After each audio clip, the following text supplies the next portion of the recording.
All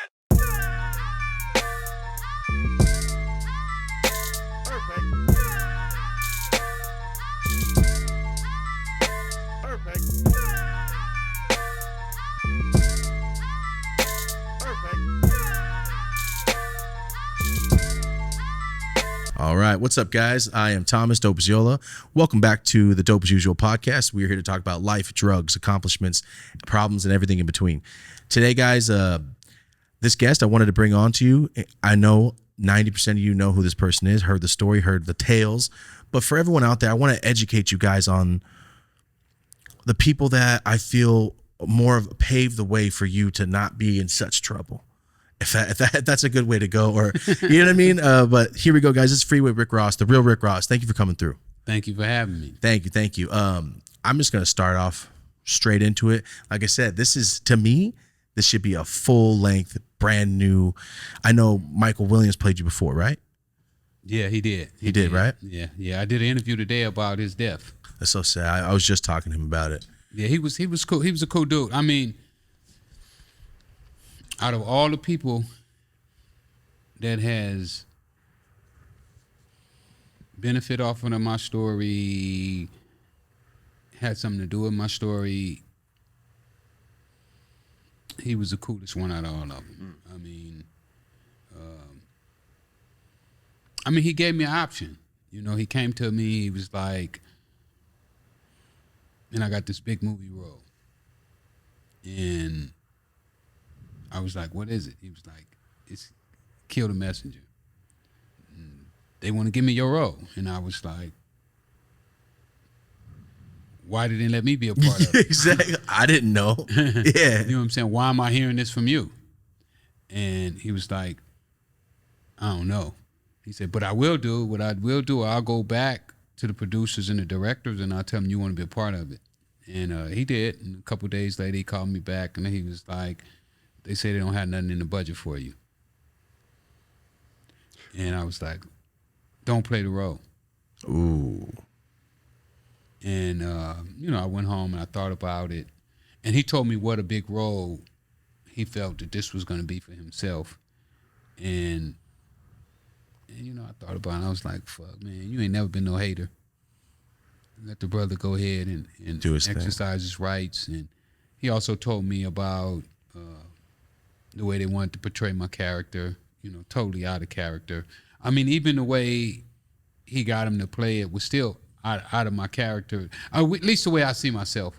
And, yeah. And, a lot of times we see ourselves one way and the world sees us in a different light, But I try to keep a realistic perception of myself. I want to be close to what I think I am.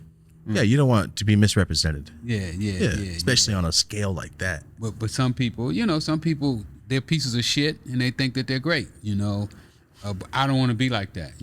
If I'm a piece of shit, I want to clean myself up. I want to get myself right. Yeah. I never just want to be one of those people who just allow myself to be just a freelancer, just to do whatever, no matter how fucked up it is or how good it is. I want to have some type of measurement on what I do. So when they was talking about the role, it just wasn't me. The guy was boastful and loud, talking shit, and that's not me. I'd rather be the guy who nobody sees, who pushes the button and nobody know who pushed the button. Of course, dressed in Old Navy clothes. The guy that you never understand, you never would. That's him. Like I met a lot of those people, and those are the ones that last. Yeah, and that's what I want to be. I got 2 books out now. I went from being, when I found out that it was important to learn how to read, I learned how to read. It's better yourself. Your life was on the line, right? My life was on the line. So, but that's with just in life, and that's one of the things that I consider why I'm successful is because I'm always looking to up myself, up my performance. Yeah, so you're not one of the people that think about how is everybody else thinking. It's how do I feel about myself. Absolutely. I care absolutely nothing about what you think about me. That's the only way to be. And even if you totally don't like me, I'm not mad at you. You know, because that's your opinion. And you have a right to base your opinion on whatever it is you base your opinion on. Yeah. You know, that's none of my business. You know, how do you come to your conclusions? You know, because those are your conclusions and not mine. Yeah. So Plus, I've never gone to sleep and thought, I wonder what they're thinking about me. Never in life. some people do though. And know, that, I mean, you know, that's their whole life. I think some people, their whole life is impressing other people so they can feel that.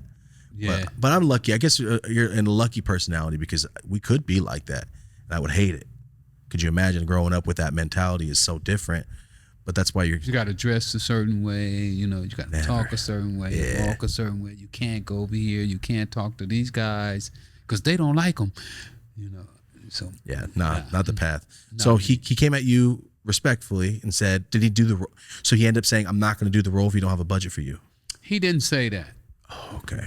We didn't get to that. You know, we left the meeting. You know, we went and sat down and had dinner, and he bought me dinner. You know, at that time, I was broke that time. I just gotten out of prison. I hadn't been out of prison long, and 2010, 11. Yeah, something like that. Yeah. It was early on, and I was just like, the rapper had already took my name, you know, and used it and didn't do jack shit for me, you know, didn't offer me a car or a job. So for everyone, I know you're saying, because I know the story, but for a lot of the fans out there, you're in jail. You're in federal prison, and Rick Ross, the rapper, decides to go. William Roberts. That's his name? William. All right, we're going to address him as William Roberts. I know you probably, most people don't know his name because he doesn't admit his own name, you know. Well, when he came out, I remember going, I've heard that name before, and that's not the same person. I know that because, you know, just being a kid, just growing up around, because I'm from, I don't know if you know California too well, but I'm from like by Fresno, Merced area. Yeah, I know. That's real grimy and shit. I know where Merced is. Yeah. Oh, you do? Yeah. Yay! Nice. You're one of 3 people ever to know where Merced is. Well, you know, I used to chase weed. Chase weed? Chase weed. What do you mean? What does that mean? Chase weed. Follow it around. Wherever they grow it, that's where I go. Oh, to buy it out or something? Yeah, to buy it. So you used to sell weed before you started doing anything else? No. I sold weed after I got out of prison. Oh, okay. So the legal route. Yeah, no, not necessarily legal. Not yet. And not all the way legal at one time. At one time I went to the black market. You know, when I first got into marijuana, I got in there from a necessity. You know, I was going around selling my book and I could barely pay my rent. And I was like, what the fuck? I'm selling all these fucking books. I'm working long hours and this shit ain't working out. Going to all the events and all that. Yes. So when I got off parole, one of my partners was like, man, I'm going to this cannabis event. You ought to go with me. I was like, I don't want to go to that cannabis shit. I don't want to be around those fucking cannabis people. You know? Yeah. Fuckers will have me selling cocaine again. That's how I'm thinking, right? I'm like, because, I mean, even though I'm a different thinker, but I'd still been brainwashed with that bullshit that weed was a gateway drug. I mean, really? I believe that. Even after all of this? After everything I've been through. And then I had to really like look at myself and be like, well, fuck, you started selling cocaine before you had ever saw weed. Man, you did a whole different route, man. Yeah. You did it a whole flip backwards. So, you know, I had to do some soul searching and then eventually I went to the event with him and I just fell in love with the community. That was the LA one, right? No, it's San Bernardino. Guy, I have a picture if I'll find it. I have a picture with you probably 2014. Yeah. You came to my booth. I can't remember who introduced me to you. And then you had your book. We took a picture, you had your book, and you were showing it at the booth. But that was so long ago, so many man. books there. I was sprung. When I left that thing that night, I was like, this is the route. Hey, this is where I want to be. Yep. The supportive community, man. Yeah. It truly is. Especially if you've done something that people respect, like getting yourself out of fucking jail. That's just a huge thing. Every person I know has been to jail or prison over this weed shit at one time or another. So seeing someone prosper out of it, even though it's not for the weed, it's like, fuck yeah, what can I do to support you? Huh. Yeah. Well, you know, I mean, if you look at the amount of people who have gotten in trouble for drugs, it would be staggering. Probably in the 100 millions. For sure. I would say 75% of everybody in jail is for drugs, right? Yeah, 60, at least 60, 70, 65, 70%. Damn, It's disgusting. It is disgusting. And really when you think about drugs, you're thinking about really a victimless crime. Yeah, you're doing it to yourself. Yeah, I mean it's two grown people who consent. You got some weed for sale? Yeah. You want to buy it? Yeah. I'll sell it to you. Yeah, it was just the government wants their tax money. It's rooted in for-profit prison, though. That's what it's. I mean, shit. I mean, As soon as you get to private prisons. I mean the way the whole prison system is set up, it should be redone. I mean, you shouldn't be allowed to lock people up and benefit from locking them up. Exactly. Judges should not be allowed to own prisons. That's unreal. Prosecutors. It's like recruiting. Prosecutors should not be allowed to own prisons because it gives them an incentive to incarcerate longer and incarcerate more people. And I think that's part of what the system has been doing, with the privatized prison. And, you can't even invest in the system if you're not in law enforcement. Wait, you can't invest at all? No, not in some of these private prison corporations. You can't invest unless you're in law enforcement. You got to be a judge, police officer. That's just a gang at that point. Absolutely. That's a gang. Absolutely. Legally. That's astonishing. I didn't know that. Even I didn't know that. shit. Yeah. I didn't know that you had a few to of them, they may have changed it now, but when I was in prison, there was prison corporations, Wagon Hut, that you could not invest money in unless you was a guard or a deputy or a prosecutor or a judge. So they want you on their side before they take your money to make sure. Absolutely. I guess if I'm in that piece of shit mind state that they're in, I understand why they did that, but still pieces of shit for doing that. Absolutely. That's terrible. It's a piece of shit move at the lowest level of arresting somebody for weed, and then now you owe me $500 for this weed you had. Yeah. Like what am I actually supposed to be learning through having to chop you out $500 over this fucking 20 sack? Yeah, it's getting better though, man. It's getting better. Weed is getting more lenient, I feel. It is. Yeah. But still, it's still fucked up the way they tax it. Bro, the way they're giving out the licenses, that's fucked up because they're putting these high prices on some shit is like the grass that grow in your front yard. You know what I'm saying? That shit is no different. It's a weed. Yeah. Why are you charging motherfuckers $3,000 a pound for this shit? They just want that tax money, man. I understand. It's the government. They're going to fuck you no matter what. At least let me keep a little more money. 30%, 40%. You got to pay on taxes just to buy weed, let alone you're selling it. How much they're going to charge you for that? And then packaging, then quarantine, then the delivery, then distribution charge. It's almost like you're working just to make them pack money back. It is. I mean, it's a little unreal. People would be amazed. I go into a lot of dispensaries and I hear the owners talking about how they're not making any money. It's really just almost like being glamorous. Oh, look, I own a Rolls Royce. I own a dispensary shop. That's all it's for. But they're not really making it. There's a few who really got the system they grow down. it themselves. I feel. And most of them grow it themselves. It's the only way, man. Yeah. Other than that, you're paying tax, on top of middleman, on top of distribution. It's impossible. But the government made it that way for the licenses, like you said.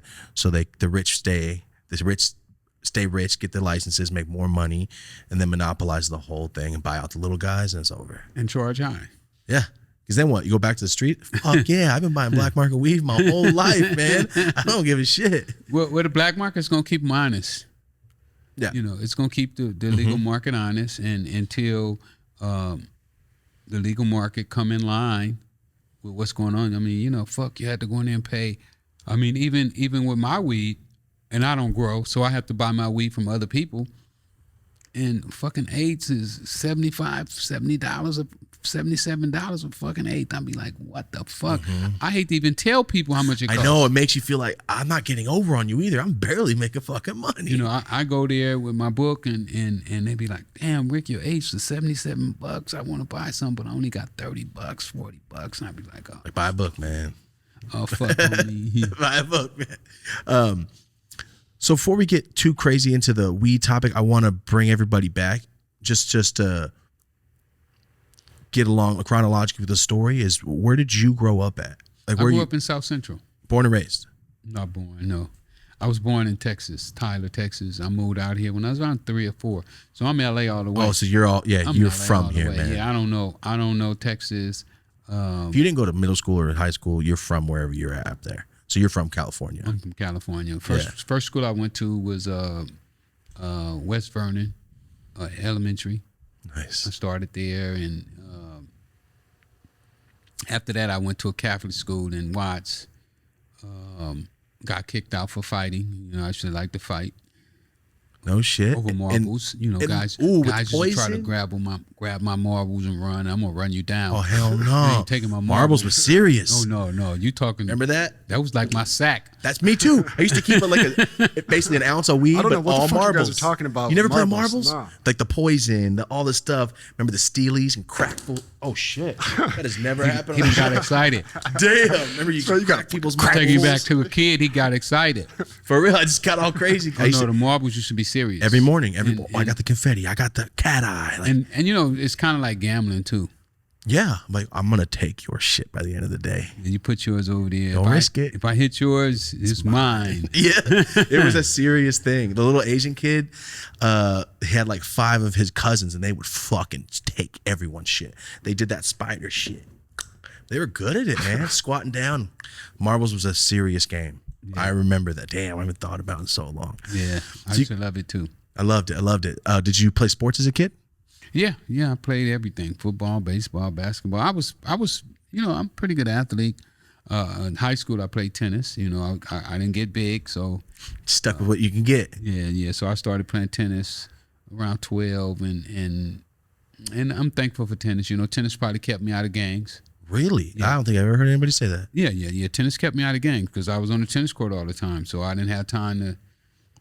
Who had you out there? Just yourself, or was it like an adult? True, huh? Well, when we first started, it was this guy come to the court and he's betting us that we can't hit the balls in the box. That's how it started. A couple of my friends took it serious, and I followed them, into the game. I saw with the sweatsuits and the rackets and free tennis shoes. I'm like, So this is well, what? they're giving away free tennis shoes. 70s, right? Yeah, 70s. 70s tennis before John McEnroe, before like it got popular, Well, right? McEnroe was there. Yeah, McEnroe was around. Oh, okay. So I thought it was the 80s. Was shit No. super like crazy in South Central at that time? Gangs was just really like kicking up. But So not, you saw it from nothing birth. to full blown. Oh yeah, I remember when the first gangs. I remember the first day the Crips came to our elementary school. It was like, Came to your school. yeah, they surrounded our school. It was probably like 200-300 people. Elementary though? Yes. Why? They were waiting for a kid. Nah, they didn't do nothing. They was just like hanging out. Oh, I thought you meant like they surrounded the school like the storm, like for like elementary They school. didn't do anything. They was just there. And you're a little kid seeing this? We was like, what the fuck? Who is that? And it was like, oh, them the Crips. Yeah, that's that new game.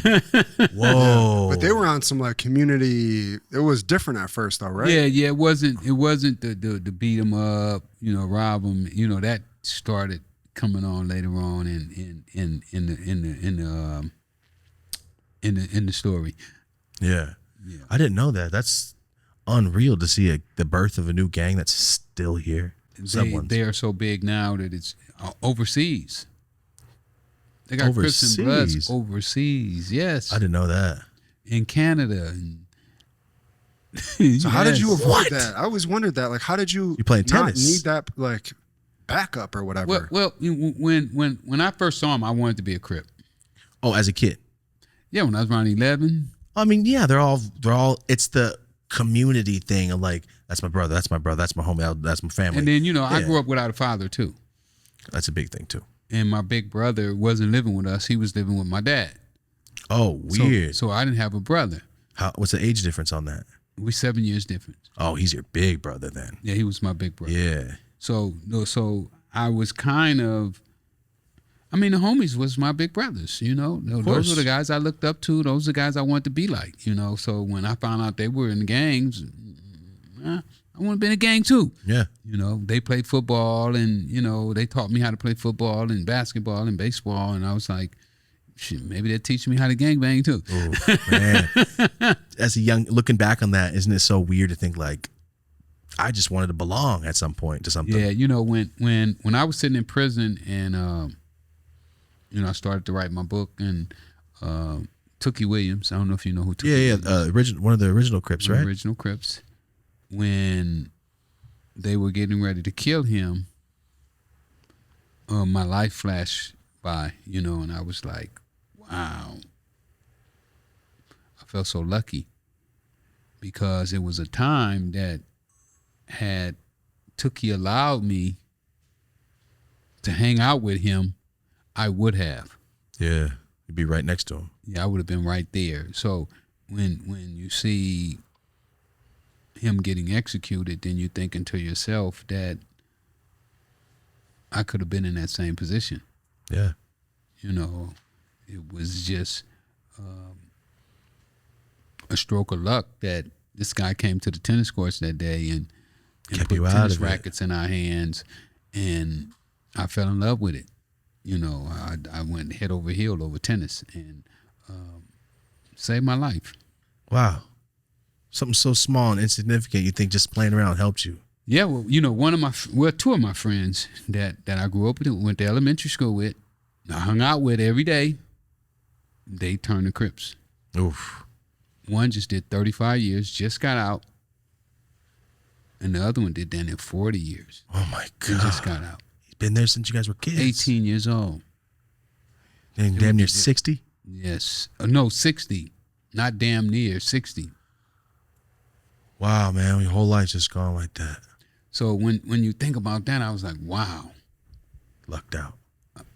Man, big time. You know, at least, you know, I went to prison, but at least I went to prison for, Something you can possibly get out of one day. and I knew what I was doing. You know, like I perfectly was fine with trying to make some money for my family. And if I happened to go to prison for doing that, so be it.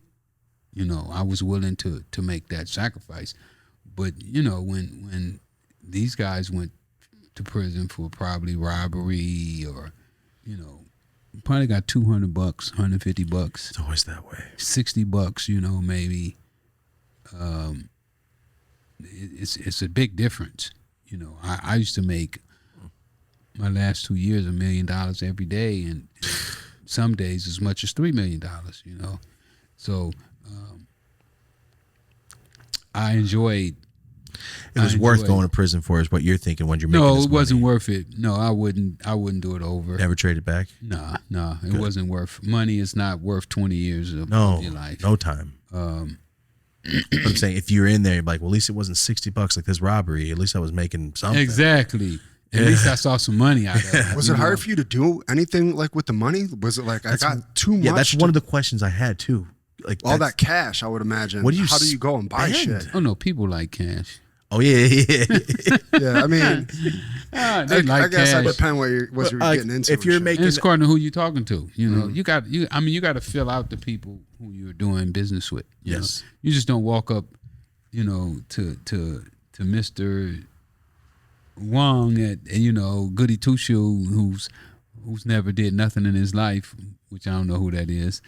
Yeah. Someone might play like they never did, but anyway, you know, you pick the people who you go, and that's another problem too, though. You know, that drug dealers have is that they're dealing with shady people.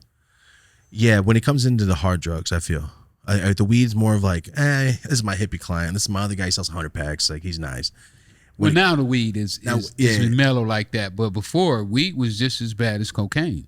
Shit, really? Like it was just as scary to go buy 100 packs as it was buying bricks? Yeah, they'd rob you the same way. They'll rob you now for 100 pack. Oh, for sure. Yeah, I know that. So People getting stole- yeah. the danger element was still there. The cops were still hard on it, you know. So if the cops is hard on it, that means that the robbers know that you can't call the cops. Oh, for sure. And if they think you can't call the cops, then they You're feel free like they game, can man. do anything that they want to do to you. You know, with the whole thing about being a drug dealer, not being able to snitch, you know, because if somebody robbed you, call the police, you could be labeled a snitch. Forever. Or if they shoot you, you know, you can't tell because you'll be labeled a snitch. So it's a lot of elements that went on, not only with the cocaine and heroin, but with the weed as well. You know, you could be a snitch in weed too if you go to the cops. 100%. Yeah, no, I used to like from like 15 to 22, I was selling. That's all I did was sell packs, and then I started making this, so I had to stop selling weed. But 100 pack is the most I ever at one time. It's nothing like making 30 racks. It's nothing compared to what'd you say, $1 million a day? Yeah, I would have fucking quit. I used to be a pizza driver, so I used to drop packs off while I was delivering pizza. So nobody ever got pulled. Who pulls over the pizza guy? Nobody. Did you have any instinct to stop? Like, I'm making this much, I need to get out now. Yeah, you know, you do. Because you weren't always making $1 million though. No, Right? no, not always. You know, I start off with 50 bucks. You know, the first rock my boy gave me was a $50 rock. Someone handed it to you? My boy, he told me to see if I could do something with it. Oh shit. Yeah, that's how I started. That's how you started. That's how I started. Where were you? I know you know exactly where you were at when he goes here, because that's your life changing. Yeah. Where were you at when you were doing it? Like in someone's house, outside? I was at his house. Wow. In South Central, right off of Washington and Arlington. He had just come back from college. You know, he played football at San Jose State. And he was like, man, I got the new thing. And I was like, what is it, man? Give me something. I need something. You know, like, I'm down on my luck. I just got arrested for stealing cars. How old were you? 19. Oh, you're a kid. Okay. 19. Yeah, I was young. I didn't know. I was green. You know, thought I knew everything, but I didn't know shit. If I would, I'd have been making $1 million a day right then. But yeah, I took my first snort that day. You know, first time I'd ever snorted cocaine, any drug. I never even saw a drug before. Really? I was a tennis player, man. Man, you're so rare, though. I was green. You know what I'm saying? I was one of those, though. It's refreshing. I was one of those green motherfuckers. You know, like I don't know nothing. I remember, and I talk about it in my book. The first time I go to the street races. You know, I'd never been to the street races. I was a tennis player, right? Yeah, you were sheltered almost. Go to bed at 8 o'clock. I sheltered myself. Good, though. You know, I was doing that to myself because I wanted to be a tennis player. I wanted to get out of the ghetto. You know, I wanted to buy a big house for my mom. Were you aware of Venus and Serena? Was that in your mind or no? They wasn't. They were probably not even alive. Born. That's a stupid ass question. They were. Yeah. They wasn't around. I was just thinking, like, you were way before that. That was before you had anybody to really look up to, like, yo, that is the star athlete. Arthur tennis Ashe. player. We had Arthur Ashe. Oh, so you did have somebody. Okay. Yeah, we had Arthur Ashe. So I was green, man, you know, and here I am. All of a sudden, I go from that to first, you know, my boys take me to the street races, and like, damn, I never saw a lowrider before. I've been living in L.A. 19 years. Wow. And I never saw a lowrider before. At least I never recognized them. Now you know what it is. So now I'm at the street races. I'm like, ooh, look at that paint job. Look at that girl he got in there. I want one of them, the car and the girl. Yeah. That's that infatuation, man. You see that, like that older dude, just that's what I want. All of them got one of the pretty girls in the car, and they got the music blasting, and they hitting the lifts, and I'm like, oh my goodness, look at that 64. That motherfucker is dope. Homie, where you get this at, man? How you get this? He was like, you really want to know? I was like, yeah, man, I want one of these. How can I get one? Yeah, take my number. Call me tomorrow. Damn, like that. Yeah, come by the house tomorrow. I go over there. They put a snatch bar in my hand. A what? A snatch bar. I never heard that before. What is that? They pull the ignitions out of cars with them. It's a dent puller. Oh. But that's what they use to snatch the ignition out of the car. I didn't know that shit. Yeah.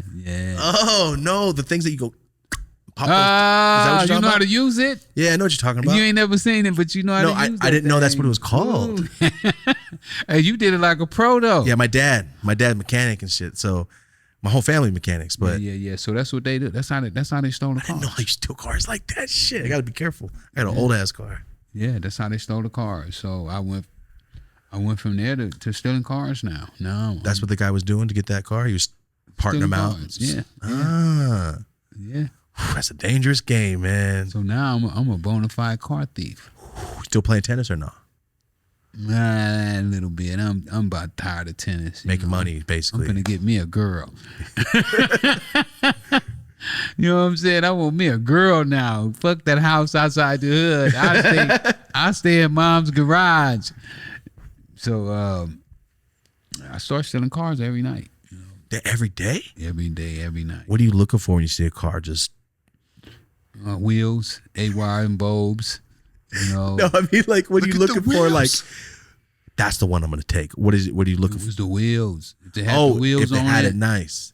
the wheels, you know, you got some of them $1,000, $2,000 wheels. Oh, I'm gonna get them. You know, them will bring $400 for sure. Damn. So you talking about here I am, 19 years old, living in South Central LA. I can go out at night and make $200-$300 in one night. That's a lot of fucking money back And then. then too. now, so the dudes who I went and talked to with the car, he go to jail. That's so- your guy, right? Yeah, but I've been running with him for 6-7 months. You can take it by yourself if he's gone. So I done saw everything. You know, you done taught me the whole game. You know, and what I learned from tennis is to be observant. You know, a tennis player has to be observant. You know, you have to study your opponent.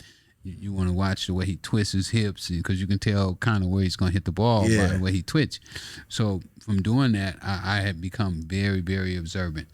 So when he goes to jail, I know all the body shops that he's been selling all the parts.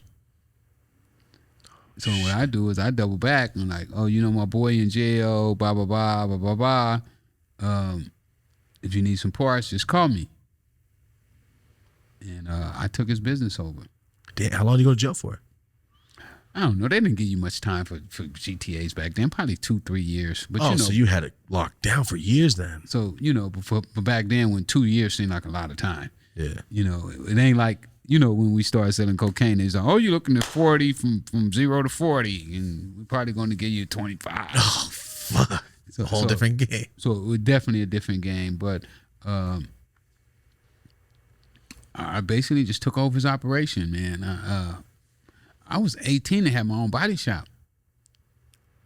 Damn, Yeah. just from doing this? Yeah, from stealing cars. And there's so many body shops you would never be like, well, we're gonna get busted. Like, no, we're fucking not, bro. There's You know, 100. mine. I was just stripping them in there. Yeah, I for wasn't sure. fixing no cars. I was Strip them down and sell it. cut them in little pieces. You know, the night that the police raided me, Your shop? yeah, I had 7 cars in there cut up. I had people cars cut in half, tops cut off cars, and moon roofs cut out of cars. Because, you know, back then a moon roof was $300. Damn, man, that one car could be so much money Yeah. just by parting it out. Bumpers, fenders, front end doors. The whole fucking empire, another business. Right? I never thought about how much you could probably make off each piece. Oh, man, goodness. 'Cause I'm about to buy some stuff. I'm like, how much you want for the rims? Fuck, man. They're not cheap. I didn't know, bro. They're expensive. Yes. So you got it going. You got your car thing going. Then you see you got arrested Yeah. for getting raided. Yeah, I got arrested. So now Teenager. I go to jail, but my bail was cheap. Only $1,000. My mom got me wow. out. My mom got me out, right? $100. I said, Mom, I got $100 on my dresser. Just put your house up. Oh, because you still have to put some collateral. Yeah, huh? she put the collateral up, so she got me out, and I'm just now I'm like I'm fucked up again. You know, like I've been making $200-$300 a night, and now I ain't making shit. Oof. How long were you doing the car thing before you got in trouble? I don't know, probably about a year, maybe. Oh, so you made some money. Yeah, I made a little money, Yeah. but I put it all in that fucking Chevy. What kind of car did you have? I had a '66 convertible, Nice. front and back. That I'm thing. imagining it red for some reason, but I know never it's probably painted it. not. I never got. No? I never got around to painting it. As long as you're driving it, though, it's with that feeling of your own first car is so different. I just did the interior. You know, I had the interior redone, and I was chroming everything under the bottom was gonna be chrome. Like the show cars you're looking at. Yeah, I wanted mine to look like a show car. You know, I always want to be like, fuck that. I'll wait. I want to be the best. Yeah. You know, so I'm sitting on my mom's porch one day, broke. My car sitting out there, no gas. So I can't go ride. Pumps broke, you know. I can't put pumps on it. Damn. Because I can't steal cars no more, you know. Like, how am I gonna get my money? Yeah. You know, if I don't want to get caught again. I got 7 GTAs right now, 7 counts. Well, they count you for every car. Every car in there, I got charged for it. Damn. That's how they got him basically on your life sentence, right? Like that was the whole crux of you getting yourself out. It was a similar situation. You can't take all these different things. Like the whole point was, like the 3 strikes law. You can't. You're supposed to go in, learn from your mistakes, come out, fuck up, get arrested again. Go in, learn your mistakes. Oh, so they're just out. piling them. They're like, got you. We're hitting you with all these from some shit we've been watching. Yeah, he been studying the law. You been to law school or something? Man, I've been to the fucking Joe Rogan experience, man. So I know the shit. He knows. He listens. A lot of people don't listen to, people still be, man, how you get out of jail? You had a life sentence. Motherfucker, I studied. Yeah, and I mean, I learned the only the thing law. you could do in there. Do some push-ups and study. Was that a new law? No, it was old. 3 strikes in the 90s. How the fuck did that even go through? Like, it seems so obvious. Oh, they just wanted my it that stepdad. bad. That's how you sometimes prosecutors be over jealous, and then you'll get judges who are really not judges. They just like prosecutor puppets. Oh, what do you want me to get him? Okay, gotcha. Yeah. No. Where you say the door was at, and they knocked at what time, and you be like, Your Honor, they didn't knock on the door, and they just kicked the door in. They didn't have a search warrant, and no, I didn't give them permission to search my house, Your Honor. I'm telling you, I didn't give them permission. Well, the police said you gave them permission. Your Honor, I would have gave him permission. I had 1,000 kilos. So you think I would have said it's okay to search my trunk? Fuck. And this was before they had the cameras too, right? Oh, before that, it was a Wild Wild West. Yeah. You are going to jail. And that's no matter how what. that's how the Freeway Task Force came along. The guys who started stealing the money, planting the drugs. Like we always get our guy, no matter who he is. If he don't work for us, we gonna get him. Damn, if he doesn't work for... oh, fuck, so corrupt, man. Yeah. I was driving down the street one night. What's so crazy is I couldn't get cocaine this week. This was 1 week. This was 1 week I could not get cocaine. It was like, fuck that. I'm not going to pay no 10,000 extra a kilo for no cocaine. I'll just take off this week. Yeah. And so I'm just going around shooting basketball and, hanging with the homies. And so I hadn't saw my homeboys in a couple months. And I was like, man, let's go by and see the homies, because I knew the cops were after me. They done told everybody. And they're like, oh, we going to get that fucker. Fuck him. You guys think he's hot shit. And so I go by and the homies is gambling. They shooting dice. And, we sit there and we talking shit. They smoking weed and drinking. And I was like, man, I'm finna get out of here. It's getting late. Let me get out of here. So me and 2 of the homies jumped in the car. We pull off. We look up, a fucking car following us with no lights on. I said, man, it's a fucking car following us with no lights on. So the homie picked his pistol up. He got that big 4.1 Magnum. He's like, man, I'm gonna blast they motherfucking ass if it's some jackers. Yeah. So they pull on the side of us. They let their tinted window. They had tinted windows. I had tinted windows. So they let their tinted window down, and we see the green sheriff jacket. Oof. He said, oh, man, that's that fucking Tomar. I said, oh, What's that shit. name, Tomar? Tomar was the name of the cop. Damn, you guys know his fucking name. Oh, he's on you then. Oh, he done bust all my homies. He done planted drugs on them and everything. Beat their ass. We all had these scars in our face. Let me see, where that scar at? Can you see? Are you fucking kidding me? That's from a cop smacking you? With a flashlight. Yeah, they splashed you with that. All of us had a cut. We all got cuts in our head. Damn, that's some cops going around. Well, They I've hit arrested him before. They hit you with that flashlight. Bing! And then it hit you with the edge of that flashlight. It Split cut you. It split you like a Yeah, knife. it's got that grain on the end. Yeah. Split you like a knife. So we all had that cut over our head. And my boy, he had already just got my boy. Put a plastic bag over his head. Fucked up shit. Yeah, trying to make him open the safe. And my boy, he so hard. Wasn't no money in the safe. No way. We just emptied it. Man, I just emptied the safe. Couldn't have been more than an hour, 2 hours before they hit. I just take like 700,000 out the safe. And they hit, right? Not right there. But my boy, like, fuck him. Let him work for it. And so he don't tell him what the combination to the safe. He's like, man, I don't know the combination. So they put a plastic bag over his head and make him open the safe. But Start anyway. torturing this fool? Yeah, they Gang unit shit, dude. Yeah. Waterboarding him and shit? God damn. Yeah. They got the legal gang rights. Those fuckers should have been, man, they should have put those. I believe crooked cops are the worst fuckers on the whole planet because they make the whole game unsafe. Because now, you don't know if you should blast a cop. Yeah, you might just walk up, how you doing? Bah! And pop you.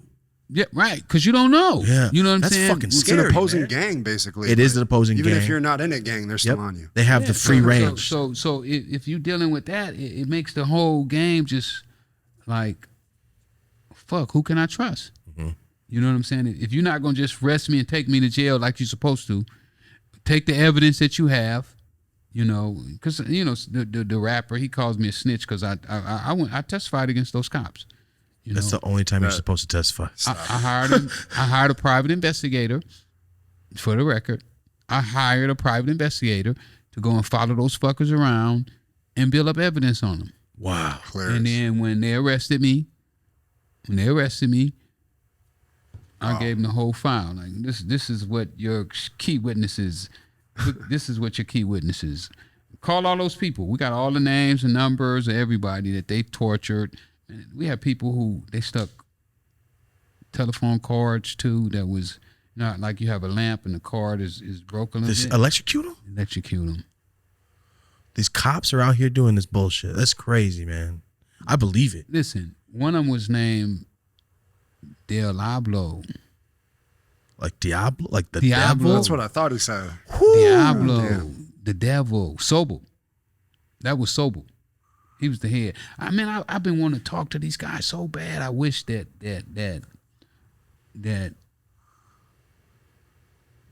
we could sit down and talk like this here, you know, where they open up and be truthful. Because a couple of them went to jail, but they not gonna never Talk what they they're really not did. gonna never come all the way clean because they were so fucking bad, man. People would hang their motherfucking ass if they did. Those guys were dirty, man. They planted drugs on my mama. They What the fuck on your my mom? mom had a daycare. They took a semi-sub machine gun and put it up under her bed to take her daycare license to get at me. That's the kind of way they was doing. They stopped my mom's preacher in the airport. They were going to a funeral and checked all their luggage, talking about they were carrying drugs for me. They hated you, man. Oh, they hate you big time. Well, you know what happened, though? See, I made a fool out of them. You know, I made them look bad because they were going to the city, and the city was like, hold up. They keep talking about this young motherfucker in L.A., got all this money, selling all this dope, and y'all can't catch him? So they said, oh, we going to catch him. Made them feel inadequate and shit. So now they're coming for your mom and your homies. Did they respect that evidence you gave them about the cops? Oh, yeah. Oh, they used did? it. Yeah, they used it. Good shit. They prosecuted the cops, went to trial. That's how I testified. They went to trial. Damn. While you were on trial or after? During the same time. When they arrested me, they got arrested at the same time. How is that? It's like, how is that not enough though? Like if you get pulled over for a speeding ticket and the cop doesn't show up, that shit is thrown out. It is, but with the feds, it's a little yeah. more They want their complicated. 99% conviction rate, right? They put a lot of time and money into it. And I had the option though. You know, I probably could have won, but it was like if you testify against them. When I go to prison, when I first get downtown MDC, I get down there and all the homies is there who've been there for years, fighting their cases and stuff, and they like, man, I'm looking at life, I'm looking at 30, I'm looking at 40. I was like, fuck, I want 10. So I told my lawyer, like, look, we don't even have to fight. Let me know how much money I gotta pay. Get me 10. And then they was like, no, Fuck. you're not getting 10. I was like, oh, please give me 10. I'll give you more money. Just give me 10 years. So then one day, right, I'm in Ohio. They shipped me to Ohio. So this is when you got arrested. Yeah, I'm sitting in a cell in Ohio, and then they come one morning early, like 4 a.m. That's what time they take you to court. And they hit me, get dressed. You going to court? And I was like, I ain't going to court today. There ain't no court day for me. And he's like, get dressed. You going to court? And I stay back down in my bunk, and then about 30 minutes later, they come back. We told you to get dressed. You're going to court today. I was like, man, I ain't going to court. My court next month. You going to court today. The marshal's coming to get you in a few minutes. So I get up, get dressed, like, fuck, man. It's going to be a dry fucking run. I'm going to go sit in that holding tank all day. And I said, well, at least I get to eat some street food. You know, they're going to get me some, Burger King or something. Hardee's or some shit. You know, they always buy us lunch when we go out because in Cincinnati, they didn't have a cafeteria inside the jail for the inmates. So they would just go buy some little food. That was the highlight of being out there, right? So so I get to court and I look up because they walk us straight through the front door. Like what the hell? I see my lawyer. Like, man, what the hell you doing here? And he's like, man, I got a call and they told me to get down here. I'm like, yeah. He's like, I don't know. We'll see. Let's go to court. So we go in there and then he come in the room. He was like, man, they're going to indict those cops. I was like, yeah. Yeah, Burger King and these fools are going to jail. We all gonna be in jail together. You must have freaked out. Oh, shit. He was like, yeah, it look like they're gonna indict them. They gonna make you an offer. I said, yeah. I said, what they offer me? He said, what you wanted, 10? I said, yeah. And I sit back, I was like, fuck that.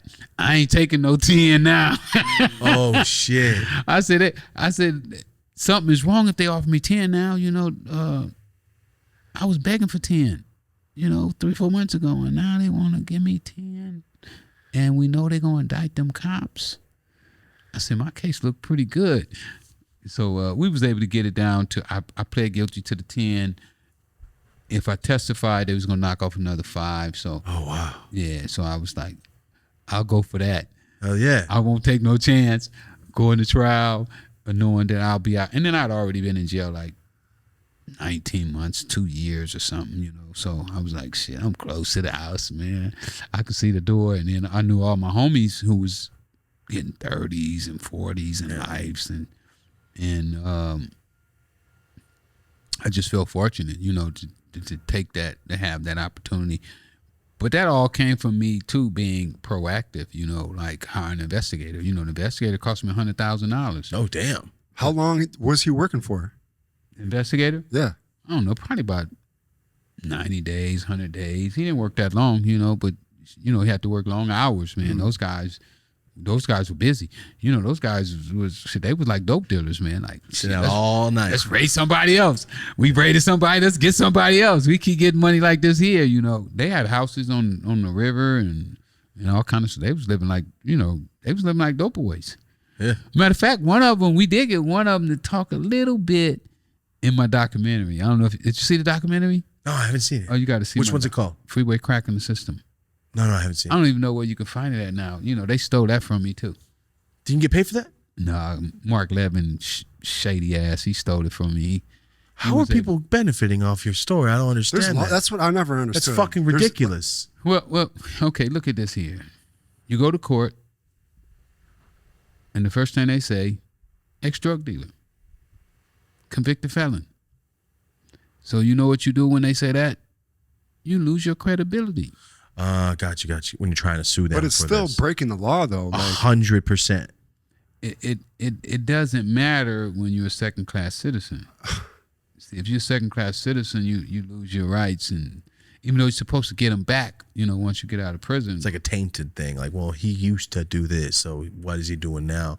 No money. Just like I go to court against the rapper. Like, how the fuck he? So obvious. Fucker stole my name, like he didn't think you were ever getting out. So he's like, you know what? What's he gonna do? I'm gonna take his fucking persona and identity, which doesn't make sense to me. How can you do that legally? That is a thing in hip hop, but they're paying homage. This fool was like acting like he didn't know who Freeway Rick was. Yeah, and he didn't pay you nothing. Nah. Figure of and then the fucking judge find a way to let him off. No royalties, no nothing. Nothing. Then tell him he can still use the name. I didn't know that part. Just duffel bags of money going to that fool. If what he did is not identity theft, it directly is. It's identity theft. I mean, it's no more than taking your name, going to the bank, going into your bank account. Except it's just not cash money out of a bank, but it's other equity.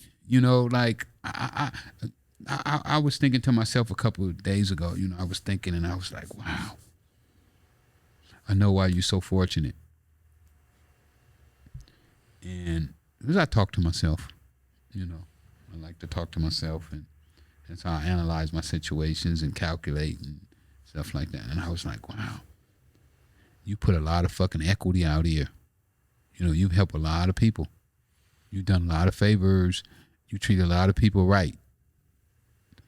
And that's why things come back to you, you know. And what he did is he capitalized on that I had created. Brand. You know, but the judge didn't see it that way. You know, they didn't feel that I had value, I guess. I don't know what. I don't know how the world didn't react more to that and let this fool continue. What I don't understand is how is he going to keep making songs and go to sleep at night knowing that he didn't give you no money for his fucking existence? It's the same dude that was a corrections officer, though. That's what I'm saying. Like, it is blatant Hollywood shit. Yeah, can you imagine the #1 gangster rapper in the whole world used to pat motherfuckers down and tell them to spread their cheeks and lift their feet up and then check he's their like, toes. oh, I heard about them. You know what? I'm going to rap. Let me get his name. He's not getting out, right? All right, let me get his shit. That's exactly what happened. Yeah. I feel like I can't ever listen to any song of that man again. I always now. wanted to ask you this because, like, Nipsey was my favorite rapper all the time. I grew up in LA rap. Do you get offended when LA rappers like collaborate with him and shit? I just shake my head, you know. Yeah, it's not like, man, get your fucking money, bro. Go ahead. Yeah. I mean, Yeah, it's one of those like, oh, same way come I on. did with Michael K, you know. Yeah, like When he told me he was going to play my role, you know, I didn't think it was cool, you know, to participate. Because I felt that even the directors, to put me in it, knowing that I'm alive and not say, you know what, we know this fucker just got out of prison. He's on his ass. Give him something for his name. We're going to put his name out there. Give him a role on a fucking budget. Some people don't reciprocate, man, but it's okay because in the end, just like you said, just shake my head a little bit. Yeah, I'll win. So I question, you know, I question all that, you know, like when you see people collaborate with him and snoozing up. But you know, I mean, he had the most powerful record labels in the business behind him, so people kissed up to that, and so many people are not, you know, they're not like us. Or like drug dealers, you know, drug dealers create their own revenue streams. You know, we don't look for people to come in and to rescue us, you know. Never. To take care of us. So when you're looking at people like that, you look at it in a different light than if they like, you know, like the basic drug dealers, you know, and I don't know. I love the drug dealer mentality. It's the best mentality. Yeah. It's making something out of nothing. Exactly, and it's also pull other people up with you. Yeah, doing it alone never works. Yeah, you know, they always recruiting, and you know, like you look at a lot of the guys who make their money through rapping, they take the money and they just harvest it. Or if they make any money. I mean, Yeah. we don't even know if they really made money. True, it might just be some record label facade shit. Yeah. A lot of times, you know, the label buy 'em a rent 'em a car and some jewelry. I found out about that a couple years ago when I moved here. I go, wait, he rented that shit? Like, yeah, I rented it to him, but my whole world is broken now, bro. I didn't know it was all fake. Yeah. It's a facade. So when you look at all that and you be like, man, I don't know what the fuck to believe, you know, like. Just do your own thing at that point. Yeah. Yeah, that's all. Anything else works. Like, how can I make something out of nothing again? Exactly. Yeah. Do you think that's what made you so much more successful than other people selling drugs? Was you had that like team? You knew you had to build out a team to like be able to scale. Did you have like a more of a business mind? Like, what was it? Yeah, you know, I what I looked at is I was like, okay, Rick, you could sell an ounce of cocaine, but what if you had 40 guys that could sell an ounce of cocaine For you. You know, and off of those guys, you don't even need to get as much as you get off your ounce, you know, because you ain't doing any work. Mm-hmm. If you could just get $100 off their ounce, and then you got 30 of them, so that's $100 off of each person's ounce, and then you still got all the money off of your own ounce too. You just killed the game. Yeah, you just became McDonald's. So that's the way I looked at it, and that's the way I expanded. And that's still the way I expand right now today. You know, with everything that I do, I try to show other people how to be like me. That's this guy. Delegate. Yeah.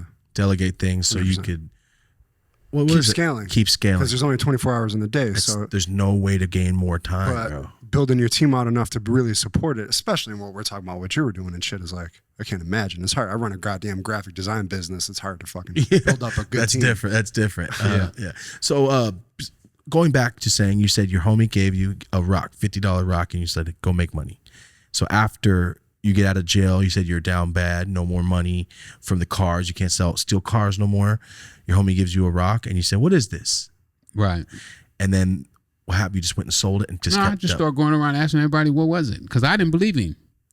Oh, you didn't know if it was a real drug? No, I never saw cocaine before. Only time I saw cocaine was in the movies. Oh, shit. This is pre-Scarface then? Yeah, it was before Scarface. Scarface is 81. It was right before Scarface. So was it super popular, or it was still kind of like a new thing that might like? It was new. It was new to the average people, but like the entertainers were already, the Richard Pryors, the Rick James, the Sly and the Family Stones. Damn, you just threw it back. Damn, Sly and the Family Stones. Yeah. The guys who had money. Yeah. The people. I mean, the average person couldn't afford it. The first gram of cocaine I got cost like $350. God damn. The gram? A gram, and it had cut on it. So, I mean, it's like that 90 sounds like right a lot now to for the me. craziest Yeah. coke in the world right now. I don't know. I could take that gram, break it down, and make $900. What? Oh, so you're just cutting it 3 ways. God damn. You know what's funny is when someone buys a gram, they never go, this is cut. They go, no, I only bought a gram. I snorted it all at once. So anybody that bought a gram, you could scam them essentially. I did when I was a kid. I was getting scammed for all the little sacks I was getting until I started buying 8 balls and buying little half zips and for friends throw in and we all just get fucked up all night. But I never got into that. That's just a whole life. You have to be prepared 24 hours a day. Have somebody with you. You better have a gun because Merced's all meth. So it's a little meth dealers are a little different, man. Oh, no doubt. They're a little grimy. All right, it gets a little hectic. Grimy. Yeah, a lot grimy. It gets hectic over That there. meth is. It's the devil. It's truly the devil, and coke is a party, and meth is the devil. That's how I always saw it. Yeah, that meth is tough. Yes. So you went around because you didn't believe it was a real drug? Yeah, and I just started asking everybody, hey, man, is this really cocaine? And finally, I ran into one of my big homies who was a pimp, and he said, come on, let me go see. Of course. He smoked the whole thing up. Wait, he smoked Was it a crack It was rock? crack rock? He turned it into a crack rock. Oh, that's why he said he handed you a rock. I thought you just meant like a little rock of coke. Okay. No, it was a powder rock. That's what I'm assuming. Okay, but he smoked just straight powder? No, he cooked it. Oh, so he did. Okay. I saw him cook it. That's the first time I ever saw anybody cook. Wow. I explain all that in my book, though. When you get a chance, you got to read the book. It's on Audible too, right? Yeah, but that Audible ain't mine, so don't do the all right. Audible. No, I'll Somebody cut else, that out. somebody Fuck else Audible. ripping me off, but I don't Goddamn. mind. 'Cause Damn. it gives my audience a chance to hear the book. The ones who won't buy it, they get to listen to it. And the book is doing good anyway, so I'm just gonna be happy. Yeah, be happy. Yeah. Don't hate, be happy. Yeah. It's the best way to live, man. So was it crack you were dealing with also, or was it coke? Like, First it was coke. Crack came later on. I mean, they would cook it in the crack, but that's not how you were selling it. But I didn't know how to. Because I didn't know how to cook it in the crack. The other part of the story was, if I'm not mistaken, is that there was there was unjust laws surrounding how much more time you would get for the crack. That came later though. That didn't come to 87. We talking about 79. Oh, wow. So you're what, 19, 20 years old, you start selling it, and now you're actually seeing real money. Yeah. Well, it started off $20 a week. A week? Yeah. Oh, because $350 a gram was the most expensive thing in the world because nobody can afford it. Nobody could afford it. The only people could afford it was the pimps. No, what a weird, different world, man. The pimps was the only one that could afford it. And then I found out about the PCP guys, the guys who sold the PCP, Angel Dust and PCP. They could afford it too. Because, they might make $300-$400 a day. So, they'd spend $50 on some cocaine, like freebase, and they all put it together and buy an eighth or, a gram or something. And I was like, ooh, yes, I hit the jackpot. Yeah. And then I found a street that had like 20 or 30 PCP guys on it. Oh shit. And they all did the same thing. Once one started smoking, he turned another one on, and they want to see who could smoke the biggest rock and who could spend the most money, and the same little games. But for me, it turned into a gold mine. Yeah. It turned into where now I'm making $500 a day. Damn, a day? And I'm still eating 50-cent burritos For sure. from Taco Pete. Stack that shit. No matter how much. Until recently, I'm like, I'll spend more than $2 on myself. Yeah, I know that feeling. So it just kept growing from there, and I kept pooling the money all back, take just enough out to eat. And I mean, it changed, though. Eventually, you moved up to buying weight. It changed because I kept pooling the money back. I kept taking $500, and I make $500 a day. Then the next day I go spend $1,000, and the next day I spend $1,500, and the next day the $1,500 might turn into $2,300 or $2,500, and I just kept scaling it up. And I learned that the more you buy, the cheaper it got. Mm-hmm. At first, I didn't know that because I would just buy it just to have more ounces around, and then eventually I found out that the more you buy, ask for $1 discount. So, I was paying $2,800, and I was like, man, I'm buying 4. Can I get it for $27? It's $400 back, though. That's the whole day work from back then. Yes, $400 savings. Yes. Not counting your profit that you already normally make. So now every day I start making an extra $400. Oof. So that turned into, and it just kept going, and then I started recruiting people, to People you knew around your neighborhood? Yes, that like money. Yeah. So everybody's looking at you like, no, Ricky's a tennis player. And the next year, like, well, how the fuck you driving that car, basically, right? Yes. Wow, what a change up. That's like a movie scene, man. Yes.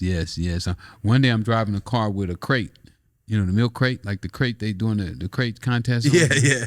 I was sitting on that motherfucker in the car, driving down the street with a crate. Yo, what an iconic scene that is. God damn, I wish. Going down, that's a movie, man. It's a good opening scene. Next thing you know, I'm driving a year-old Cutlass. Nice. Did you always what were you doing? I mean, you're a kid with money at that point. What are you spending money on? Besides, just re-up. Yeah, just re-upping. I'm buy cars. I would go to the auction and buy a car, and flip a car, and because I still like cars. I still have my fetish for cars. So I'll go to the auction, buy a Cutlass, need a fender or something, and pay the boys, hey, go give me that fender. Give me the hood. Give me the bumper. So I was doing the same thing that I used to do. Now I'm buying from other people. Yeah. Because I knew the game. So like, y'all, I hope this fool makes some money because I used to be in that position right there. Yes. Nice. So when did it just start getting to the point where now I don't remember what the officer you called him, but he knows you by heart. He knows you by name, and now he hates your ass. Well, what happened is I was putting out so much equity, throwing equity everywhere. You're throwing bricks to people, and they're moving those, and they move those. Here Crips, here Bloods, here. You were mixing in it. Square Joe here.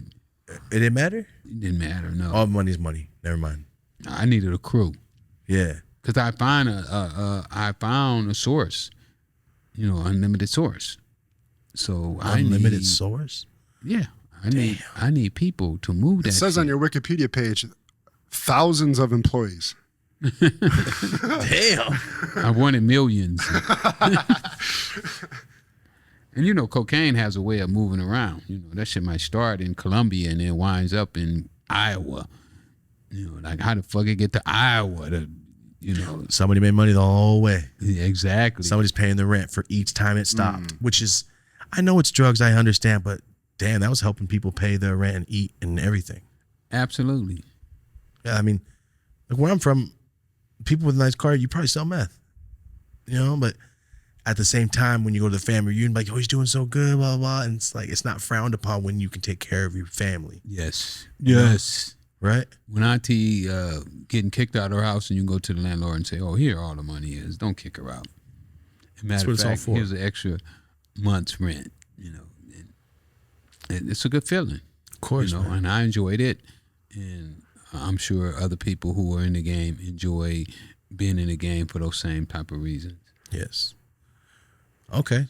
So I got a question. I thought your nickname was Freeway Rick Ross. It could, I mean, this might be wrong here on Wikipedia, just because you grew up by the freeway, but it says because you bought up so many properties along the freeway. Was it hard to buy properties and shit, like actual things? Not really. It was easy to buy properties back then. And, you know, I studied the property game. I got really good at real estate. Mm. You really started buying up houses? Yeah, I was building houses. And that would be the point to me. That's where you want your money if you're going to like. Well, that's what everybody told me. But what I found out is that that's partially true as long as you don't have a collapse in the market. You know, we had that collapse in the market. And when I went to prison, the market collapsed. Right during the time that I went to prison. So it kind of like, not turned out to be as good as it was, you know, at one time. Huh. That's crazy though. Cause you're doing all this in South Central? All this whole time? Yeah, I didn't have enough sense to go nowhere else. Wow. So I just find it crazy that now it's the 80s, right? Mm-hmm. And gangs are starting to get more prevalent, like around LA area. Like you're saying, you were a kid and you saw the Crips around your school. So by the time you're 10, 15 years older, that's on every corner now, essentially, right? Yeah. Mm-hmm. Okay, so I just find it, I've never heard that, like being able to sell to multiple people, but then again, if they're all making money, why mess up the money? Well, when one of my friends told me something like this here, he said that I created the first peace treaty. through because drugs. When we were at our height, Crips and Bloods would be on the same block selling dope. Wow. And, you know, money will buy peace. For sure. They tried in the Middle East, you know. They ain't giving the right money to the right people, though, sometimes. Yeah.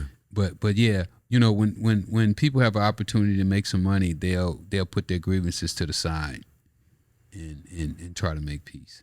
I think the gangs really got worse when they locked up all the drug boys, all the main, because they did like a sweep in LA. Like they just swept LA and locked up all of the major players. So now nobody's got no money. Yeah, because all the major players are in prison. They all in MDCLA. You know, when I got there, that's when I told you, when I got there, all my friends was there. Oh man, I'm looking at 30. I'm looking at life. Oh, they're trying to give me 40 years and Damn. 70 years. You know, How crazy though, you cut off the money and now the crime gets worse because what do you have to do? I'm gonna go rob somebody. I have to pay my fucking rent. yeah, I'm gonna hit somebody in the It head. has to. Do what else are you gonna do? I'm gonna hit him in the head because I want some dope. Ooh, now they're strung out too. I could have got some good cheap dope when they was around. I could get some good cheap dope, keep myself high.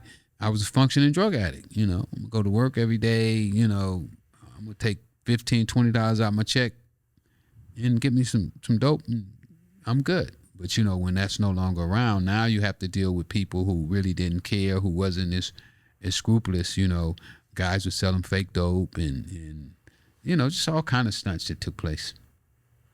Damn, dude. So how many years were you on your run? Like I read up on it, but like you said, about 6 or 7 years before those cops really were just. Well, the cops got on me, and I think that was like 87 is when 86 is when I first heard about them, right? Because they raided a couple people houses, you know, but they didn't find nothing. You know, planted small amounts of dope because they didn't really know how big we was. Matter of fact, you know, the cop who's in the documentary, he said that when people were telling him that we had millions in South Central, they didn't believe it. They thought people were lying. So you got 1,000 kilos in a house. It's just a regular house in the neighborhood, and there just happens to be that much fucking money in there. Yeah, well, why not? Who would know? Wow. Who would know unless somebody tell them? That's true. Hey, what's up, guys? Welcome to our mid-roll ad read. This is one of our sponsors, Onnit. As you know, Onnit is a fitness, health, nutrition brand. Human optimization is their slogan. Basically, what I'm saying, any nutrient, any vitamin, anything you can possibly think of to make your body work better, your brain work better, Onnit offers it. As always, guys, you can go to www.onnit.com. That's ONNIT.com /Yola, and that's 10% off of everything in the store except for weights. So Alpha Brain is the flagship product for Onnit. This is what they started with. It's something that I take every single day.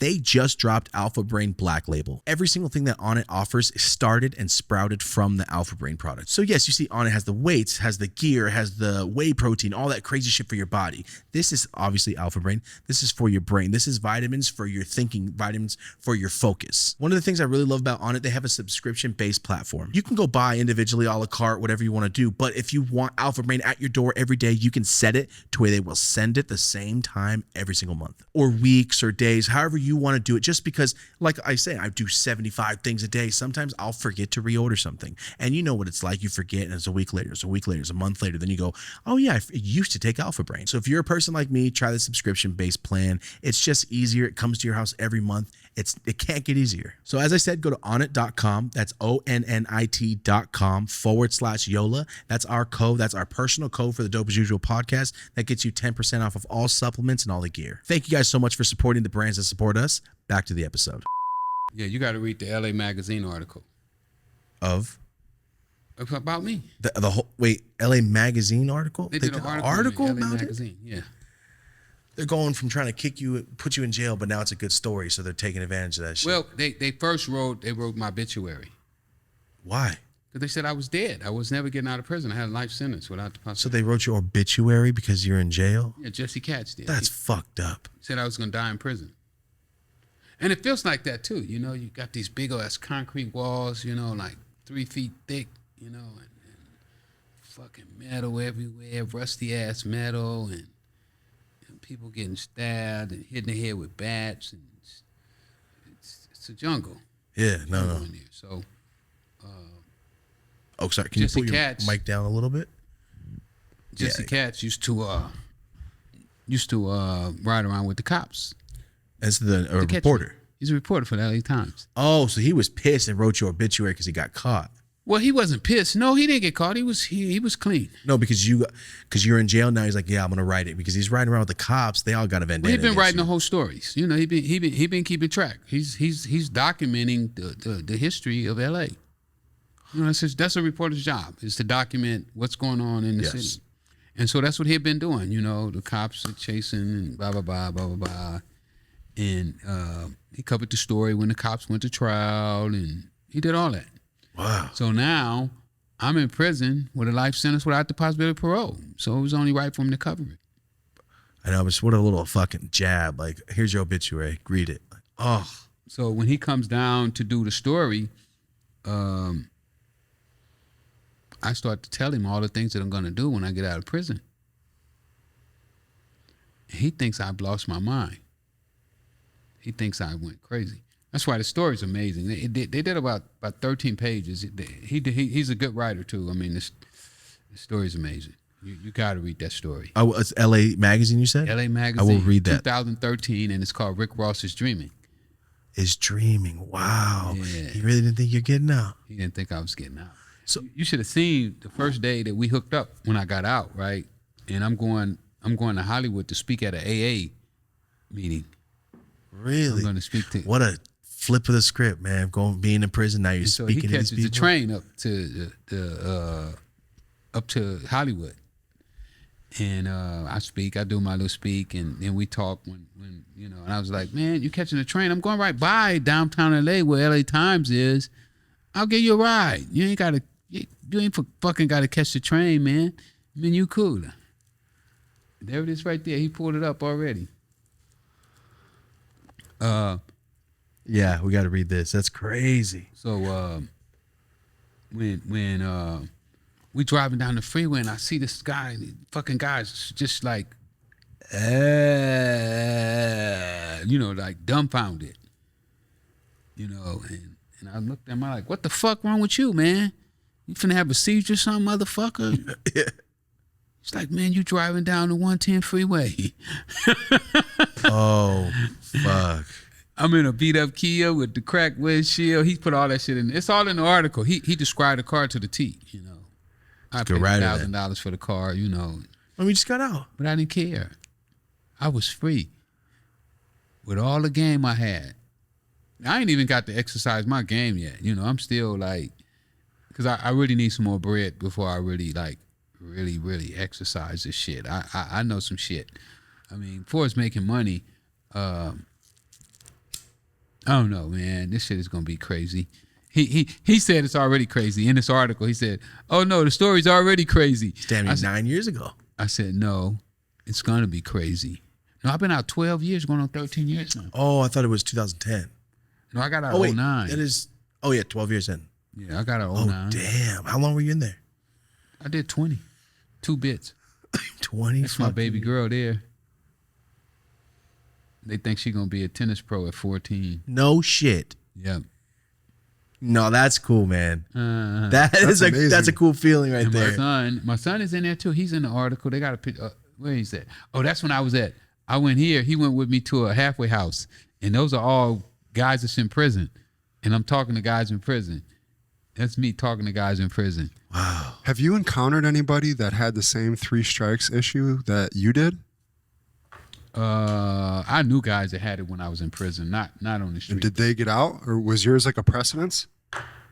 No, it was already precedence was already set. Because it was just the law. They just basically Well, broke it. see what threw everybody off in my case is that my cases was from different states. Oh. So they thought that if you caught 2 cases in LA at the same time, They stack up as felonies. Because that 3 strike shit is a California thing. That's It's a right. California thing. it's Yeah. a federal thing too. Oh. Is it? I thought it was just California. But what threw them though, this is what threw them, is that they was different states. So they saying if it's different states, they got to be different convictions. It's fucking stupid. Which is, I mean, if you think about it, you would say, you went to 2 separate courts, separate courthouses, separate judges, separate prosecutors, Different cases. But that's not what the forefathers wanted it to be. Yeah, that's not See, the the law. forefathers was thinking, they had already thought about, it might be a guy who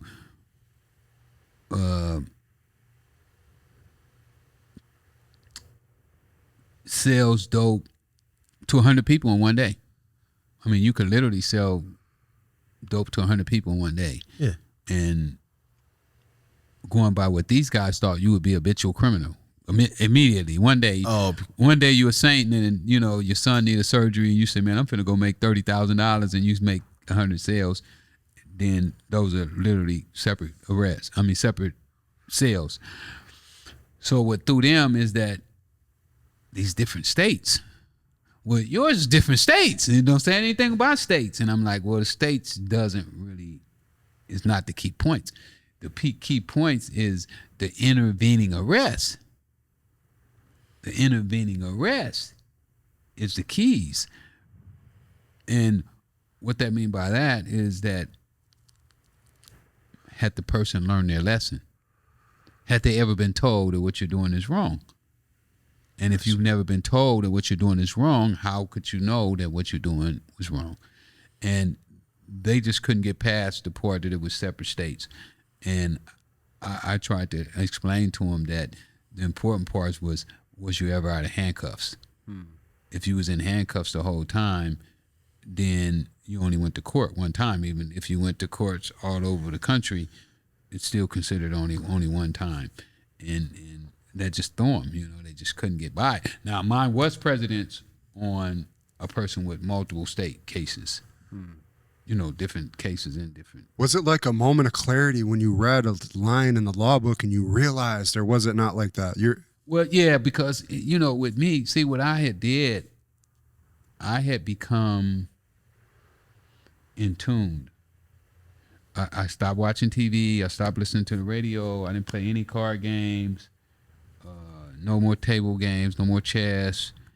Mine was just strictly trying to understand what the forefathers who wrote the law was trying to say. Did you suspect that there was something in there, or you were just like, that's all you I had? was just searching.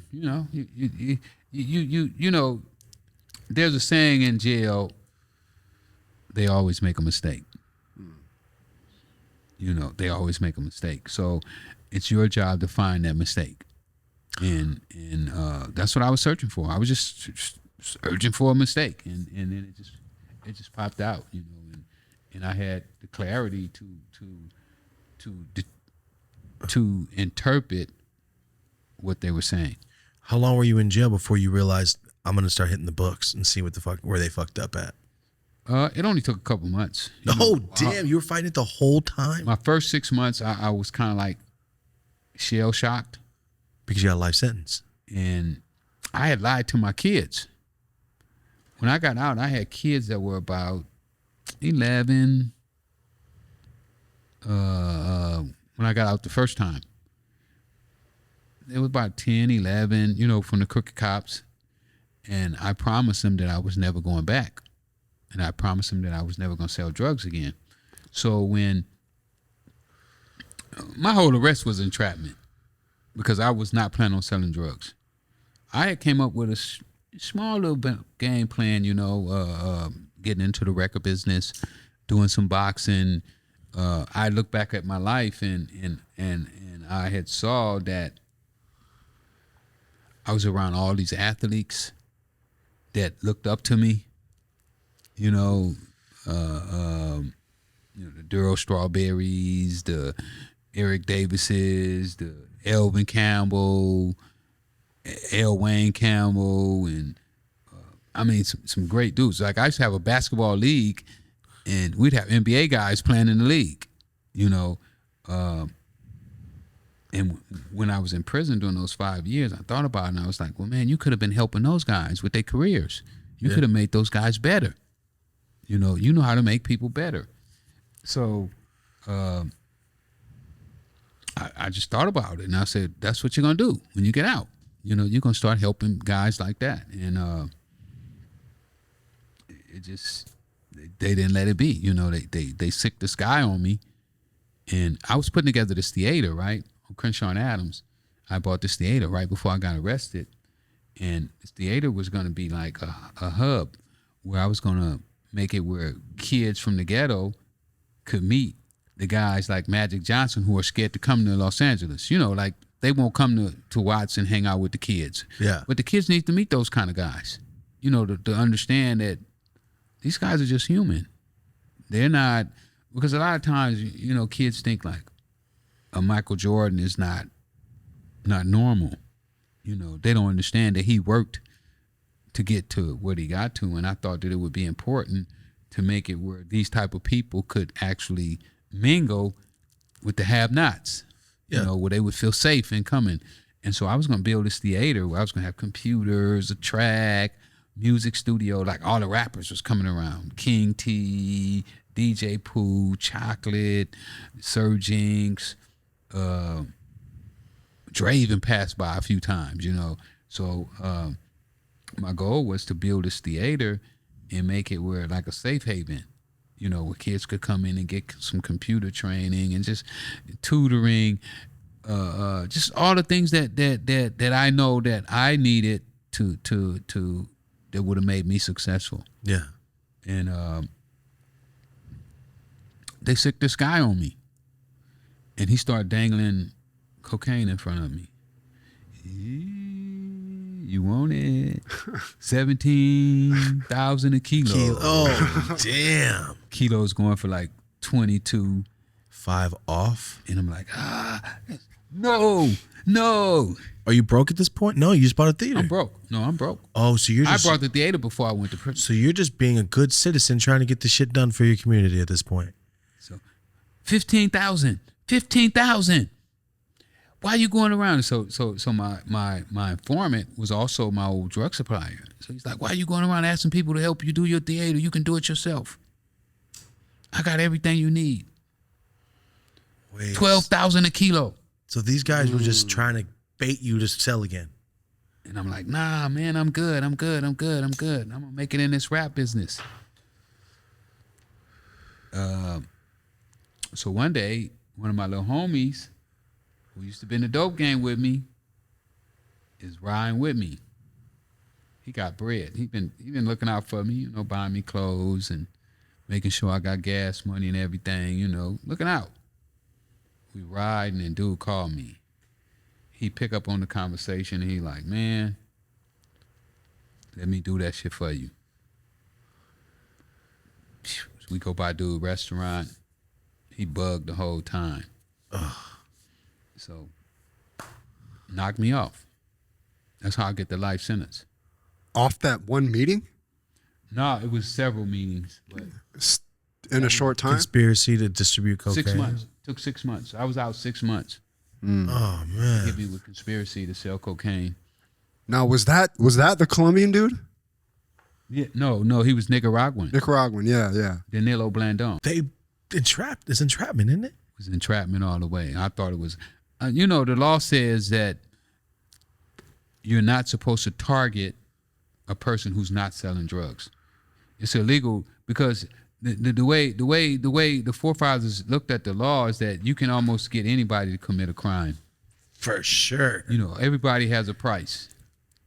And it would almost be like, like you see a homeless person walking down the street and, they down on their luck, ain't got no money. And you be like, hey, man, see that car over there? Some money in that car. And the keys is in it, too. Like the bait car fucking show they have. That's entrapment. But even worse than that. The bait car, they just leave the car there. They don't tell you to bother. That's true. But what they do is they can have an informant to go to you and tell you that it's there and the keys is in it and there's money in it to go get it because he's not an agent. Oh, a little loophole. I see it. A cop can't do that. But he can tell this guy, like, you want to get out of jail earlier? Go tell him that, you can give it to him for 12. So that's how my case went down. So my case was entrapment. It was fucked up. So they got you and you never even sold a thing again?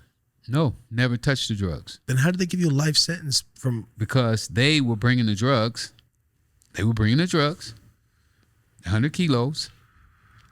And they was 3-striking me.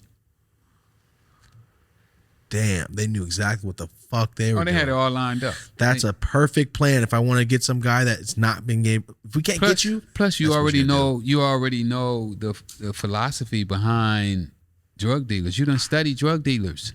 You study them. You know them. You want to be one, kind of. Probably so. That's, I think, a big thing about it. So that's how I went back to prison. And they hit you with a life sentence when you're trying to go straight. That guy hates you. That's all.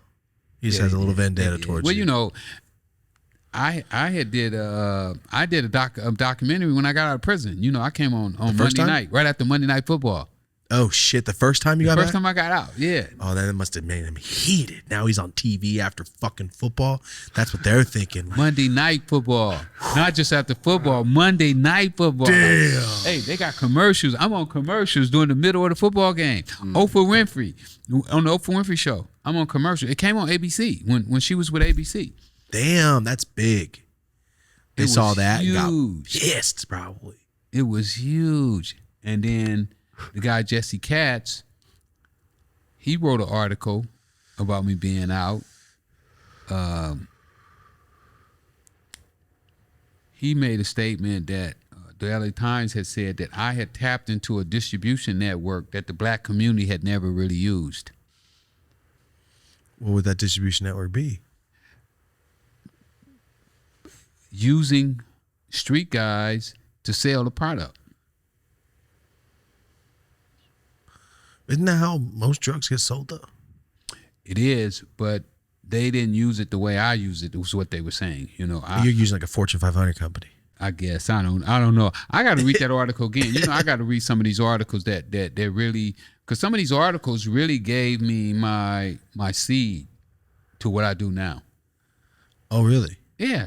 I started reading the articles and they were saying, "Oh, he sold drugs like Walmart." I was like, "Well, what did Walmart do?" So they're breaking down, letting you know why you're successful, and you're like, "Oh, is that why I'm That's the term for it." Yeah, we're just doing what it. I did is I went and got the book on Sam Walton and read them, every book he wrote. Really? Yeah, because I want to know what did Sam Walton do like I did. What do we have in common? He's a dude that started Walmart, right? Yeah, he is. Yeah, fucking billionaire. Mm-hmm. He used to let the person that ran each department treat it like their own store, right?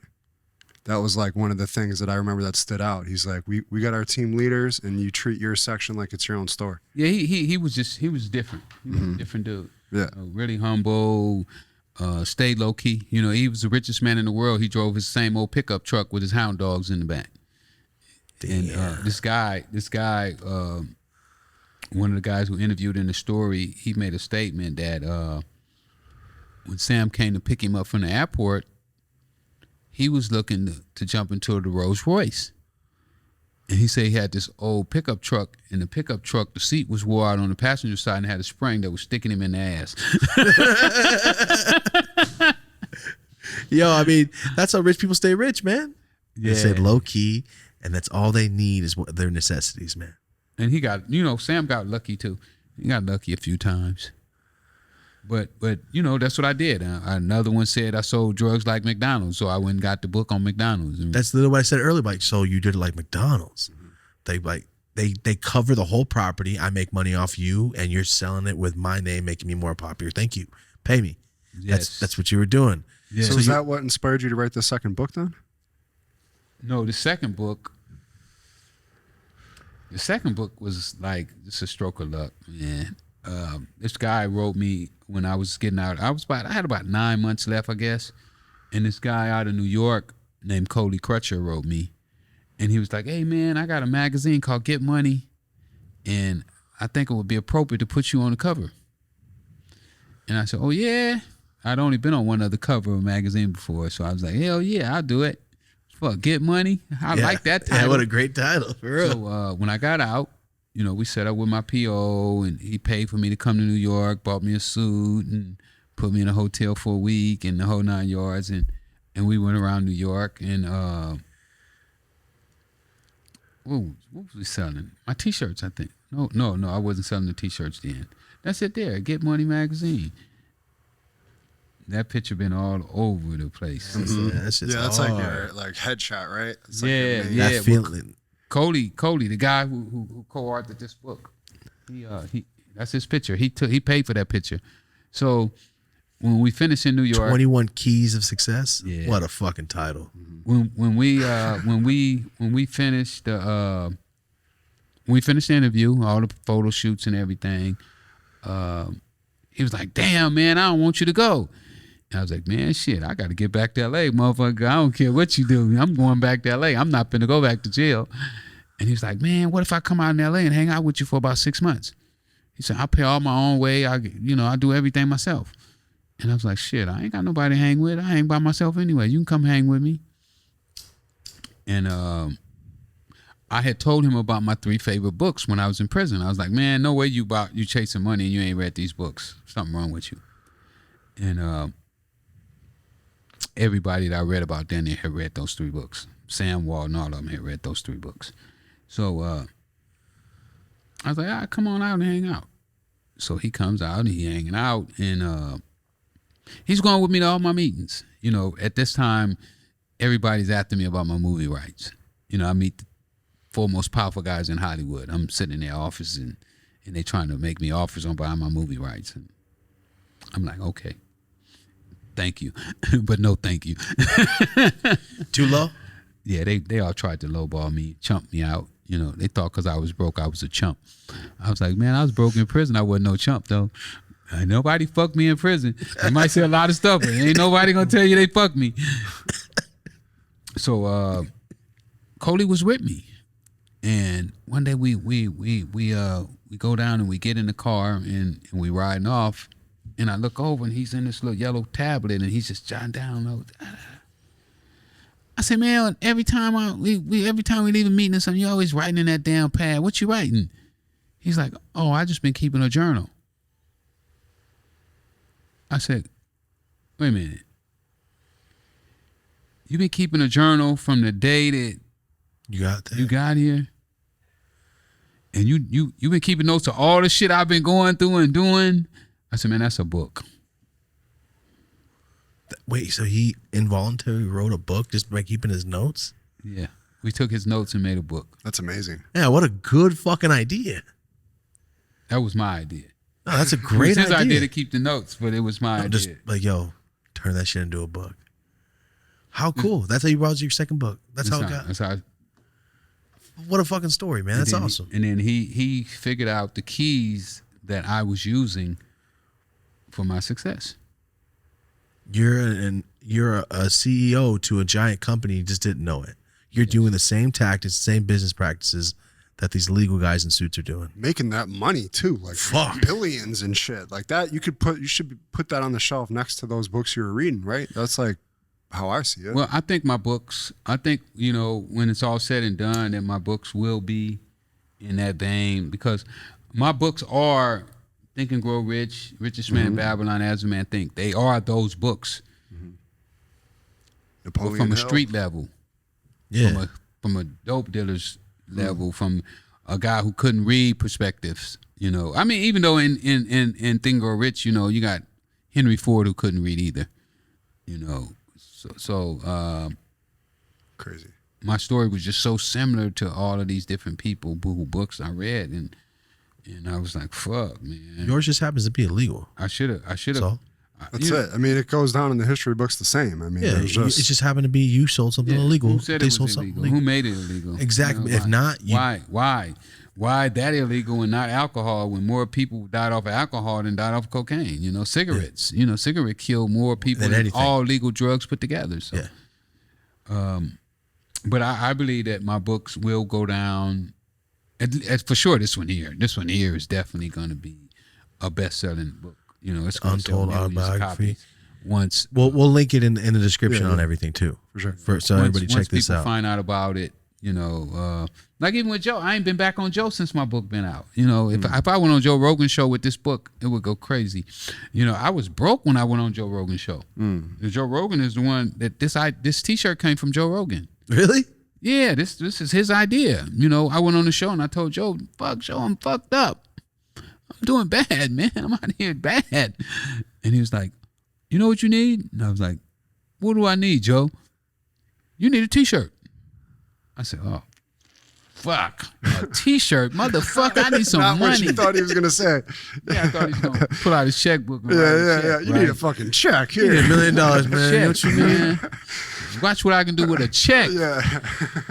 So when he said that, one day I'm walking down the street downtown LA, and this kid come up to me and he's like, hey, man, I got an idea for you. I look, the white kid, like, what the fuck? Another one of these idea motherfuckers, right? What you got, kid? Man, you ought to do a T-shirt. I said, oh, no, not another one of y'all. To myself, I would never disrespect anybody. But, I get to think whatever I want to think. And I was like, oh, fuck. And I was like, what's your T-shirt idea? He said, the real Rick Ross is not a rapper. I said, corny ass shit. But not. Then the kid say, I'll do everything. I'll print it, I'll design it, and I'll do all this. And I don't know that this kid is one of the best fucking graphic artists in the world. Oh, shit. Yeah, I didn't know that. Nice. I fucking love that. So I said, let's do it, man. So he did the shirt, and a couple weeks later he called me, hey, man, I got some shirts for you. Come take some pictures.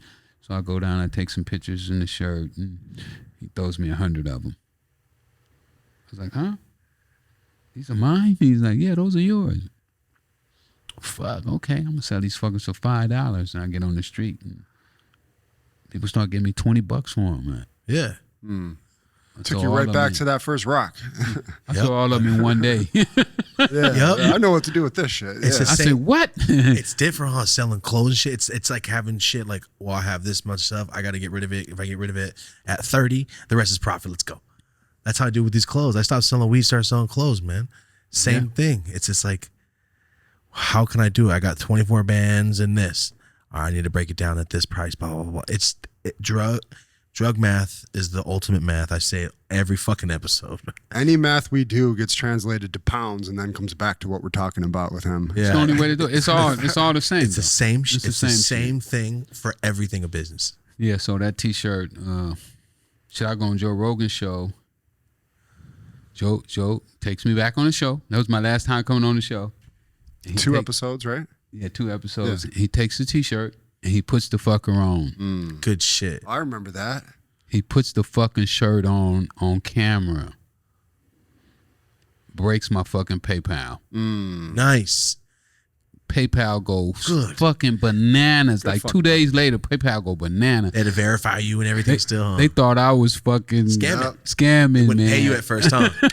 That's happened to me before. They shut it down. It's happened to me before. I'm like, no, We're bitch, going I'm through just that doing shit good. right now. They shut that motherfucker down. Wouldn't let us take the money out. Good problem to have. So I took man. that and we moved in our first apartment, you know, and shit, man, That's I went on amazing. tour with that T-shirt and everything. And then they did a Fear Factor commercial, and Joe Rogan had on the T-shirt in the fucking commercial, man, That's fucking because he loved his man. T-shirt because I use really good quality cotton. That is You know, that's I said I'm gonna use good cotton. that's a good cotton. move on him. That's fucking awesome. That's like what he's talking about, like putting out good vibes to people, just Yep. looking out, just without even asking. Yeah. It's no Yeah, that sort was of- a lookout. You know, it wasn't what I wanted, though, but you know, it was a good It look. sparked something else. Like, wait, how much I sell these for? And then the kid hit you up like, maybe I need a shirt. See, things came back to you for a reason, man. You Yeah. got in your Yeah, it first did. apartment, like, bam, It right did. back. It did. You know, and that put me on my way. That enabled me to publish my first book. Wow. It helped me publish this book. What year did your first one come out? This book, Yeah. it's about my life. No, what year did the first one come out? I don't know. That book been out about 7 years now. I can't remember. I So don't, yeah, that's the one when I first before we started. yeah. when I This first the met one you bought first. Yeah, this one here just came out like a year ago. Okay, this is the 21 Keys to Success. This is the one where he was writing it down. Yeah. this Man, one what a was- fucking that's a story in itself, right there. Oh no, that's another movie. You know, he was there when the marshals kicked us out my mom's house. You know, they kicked us out my mom's house Why? because she had took one of those crazy ass loans. You know, those loans, those predatory loans. Damn. And so when I got home, her house note was like $3,200 a month, and she was $45,000 behind. And So when you come out, you don't get to keep any of this money. All the money you ever made is gone. They snatch it from you instantly, right? I was fucked up when I got home. That's Yeah, fucking. I was Even messed if up. even if it was through a legal, say you bought a company as legal, they take all of it. It don't matter. You know what my mom used to say: "A fool and his money will soon depart." So, It's a good saying. I like that. but when you got some sense, money will come to you. There's another. Before we shirt. finish, though, we got. When you read this article, you're gonna see, you know, like why I'm in the boxing. Because when he came to jail, I told him I was gonna be in the boxing. So that's how. So what's your box? Is it a company? Is this what you're doing, or is it just Kid by- Austin. I got a kid named Kid Austin. He right now he's my biggest prospect. I believe that he is gonna redo boxing. He's gonna make more money than Floyd Mayweather. Hey, you know money, and you know how to spot things. So You if know, you're put it- saying that, damn, Kid Austin, Yeah. where's he from? Austin, Texas. Oh, okay. I just thought maybe it was his name. That's his name, Kid Austin. Nice, man. So you're Can you pull him up? legally in the boxing arena now. Oh yeah, I'm finna be the king of boxing.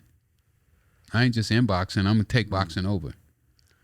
That's how I get the best kid in boxing. I mean, what else you get the best kid for? You know, like How old is he? he just turned 19. Or he's getting ready to turn 19. Damn. He's that young and he's already doing this? Here he is. He's got his 54K on That his fool's phone. fucking big. You see him? Is that him? Yeah, this is him right here. Oh yeah, that's his page. Damn, he's only about to be 19? Yeah, just turning 19. Oh, a grown ass man already. And he wants to fight every week. He enjoys it. Well, you know what? He don't think anybody can hit him. Realize he's been hit yet? I think he said he got hit one time. That he remembers. Damn. Yeah, he said they can't hit him, man. Yo, look at that fucking picture. That looks like Put that Ali. on a shirt. God damn. Put that on a shirt right there. For real. Yeah, that's that's a- good. that's a Man, you do iconic it. Let's photo man, you do it. You got a shirt company. Let's do it. That shirt? Yeah, we put that shirt on that picture on the shirt. I don't know if my audience, it's all weed. It's all weed. Hold on. We people Give me 5 figure minutes it out, and yeah. I can figure That something look on out. his face is that look so on his iconic. That's some Mike Tyson face shit right there. tells me like I've only been hit once. That's what that face says. Yeah, like Yo, this that looks- motherfucker Hey, thought you he thought was you gonna could be getting win? it too. Hey, you thought you could win? Yeah, that's what that face. You didn't is. have a chance. You didn't have a chance, my man. Yo, that's a big kid. He's 19 years old and that's how big this guy is. How do you feel about all the celebrity boxing matches? I mean, it's all entertainment. Yeah. You know, It's WWF at that point. I'm talking to another boxer right now, Anthony Peterson, who is one of the greats. You know, he's 38-1, and the one Damn. loss that he has, the guy could have been on steroids. He got caught steroiding about 3 or 4 months later. But anyway, and the way he broke it down to me is, because I look at boxing as a violent sport. Of course. In my personal opinion, it's a violent sport. And I got in it to help the fighters. So really the reason I'm into boxing is to help the fighters, not to enrich myself. It's a hard I life. mean, I will get enriched, Yeah. I mean, that's just the law of the universe. If you constantly put something in, something's gonna come out. Reciprocation. Like if you putting good shit in, good vibes come out. If you put shitty vibes, they say live by the gun, die by the gun. So Law of attraction. We just talked about this. Yeah, we preach this shit all the time. the law of attraction. Yeah. I believe in the law of attraction It's too. real. Like, I don't know. We gotta get together again, but we can go into so much shit. But I found out that I put myself in prison because before I'd ever been in a police car, I had enough money to quit selling dope, but I didn't. And I would be laying in bed with one of my girls, and I would be like, "Hey, when I go to jail, you gonna run?" So a logical thinking person would be like, I got enough money. Why don't I quit before I go to jail? Yeah. But me, I was saying, are you going to run for me when I go to jail? You're manifesting it. So I already knew I was going to jail. Yeah, you manifested yourself going straight So to I jail. manifested myself in jail. And then once I got to prison and I figured that out, I started manifesting myself out of prison. And when you do that, what happens is your mind starts to make you do the things that it take to get the results that you need. And that's why I learned how to read. That's why I learned how to use a law library, shepherdize, and I knew all the top jailhouse lawyers. They became my best friends. We ate at the same table. And, I snuck food to them after. Yeah. You find yourself catering to these situations that will put you in a position to accomplish the goals that you're trying to accomplish. I love that. Did you read The Secret? The book The Secret? I read The Secret. Yeah, he just talked about this. I read 300 books. Oh, wow. While you just sitting there? 300 books? Yeah, 300. I used to read maybe some weeks 3 books a week. Wow. Did you represent yourself when you got out? I didn't. I had a public defender. I found the issue. He put it together. Did he look at you like, was he Fucking genius. astounded when you broke it down to him? He didn't believe it at first. Yeah, nobody really. It took a while before people really dug into it. Like I had to explain to him, kind of like what I did to you guys. Like a guy could wake up this morning, and be like, "Fuck, I see these kids out here making all that fucking money. My kid needs surgery. I'm going out here and get some of it, and go get the money, So I had to break it down to him like that, and that's the way he wrote the brief up to the appeals court. That a guy can't become a career criminal in one day. There's no way you're a career criminal and you only committed crime one day. It's not possible. And the way when I found out the way the law read is that it's a continuous criminal spree. So a spree could go for a day, it could go for 10 years, but it's still one spree. One hell of a spree. But the way you word it, that's fucking true. Yeah. That is completely true. That's what it is. A continuous criminal spree. It's not interrupted. Now, if it gets interrupted, By jail. Now you're in the wrong. Now you're a career criminal going back. Because that's them saying jail's there to rehabilitate you. So you have the opportunity. Yeah. Wow. Man. I'd be sitting there still. I would have never thought of that. but I can do stuff like that. It's like even out here on the streets, I can take situations and I can analyze them and put things together and just make, it's crazy. Like right now, man, it's like I'm in a position of like fucking bananas, like I know like 6 billionaires, like fuck, these guys take my phone call, like I can go to their places, and have a conversation with them. And I never knew that before. So now my only thing is to put the play together. You're on your way. From what I see is you have like a hyper focus in your brain from going to tennis, and that's all you did. You didn't even get in trouble. You weren't doing nothing. You were just going to bed at 8. I was a square. You're hyper because you were so focused on tennis, discipline. right? Yeah. And then what? You get into the cars. You're like, well, I'm gonna make $300 a night. Then then I have my own chop shop. Mm-hmm. Then you're selling Taking drugs and everything to literally 10th making $1 degree. billion. And then you're in prison. I need to get out, and you find a way to get out. And now I'm gonna take over boxing. So I can't wait to see the next couple of years. Not That's only what I I'm need to thinking. get out, but I can't even read, and I need to get out. And then you have to That's teach starting yourself, right? So far Yeah. from getting out. Yeah, that's remarkable. I want the fans to wrap their minds around. That's that, what I'm 'cause trying to like. At the end of this, that when take you think that you're away. in a fucked up predicament in life.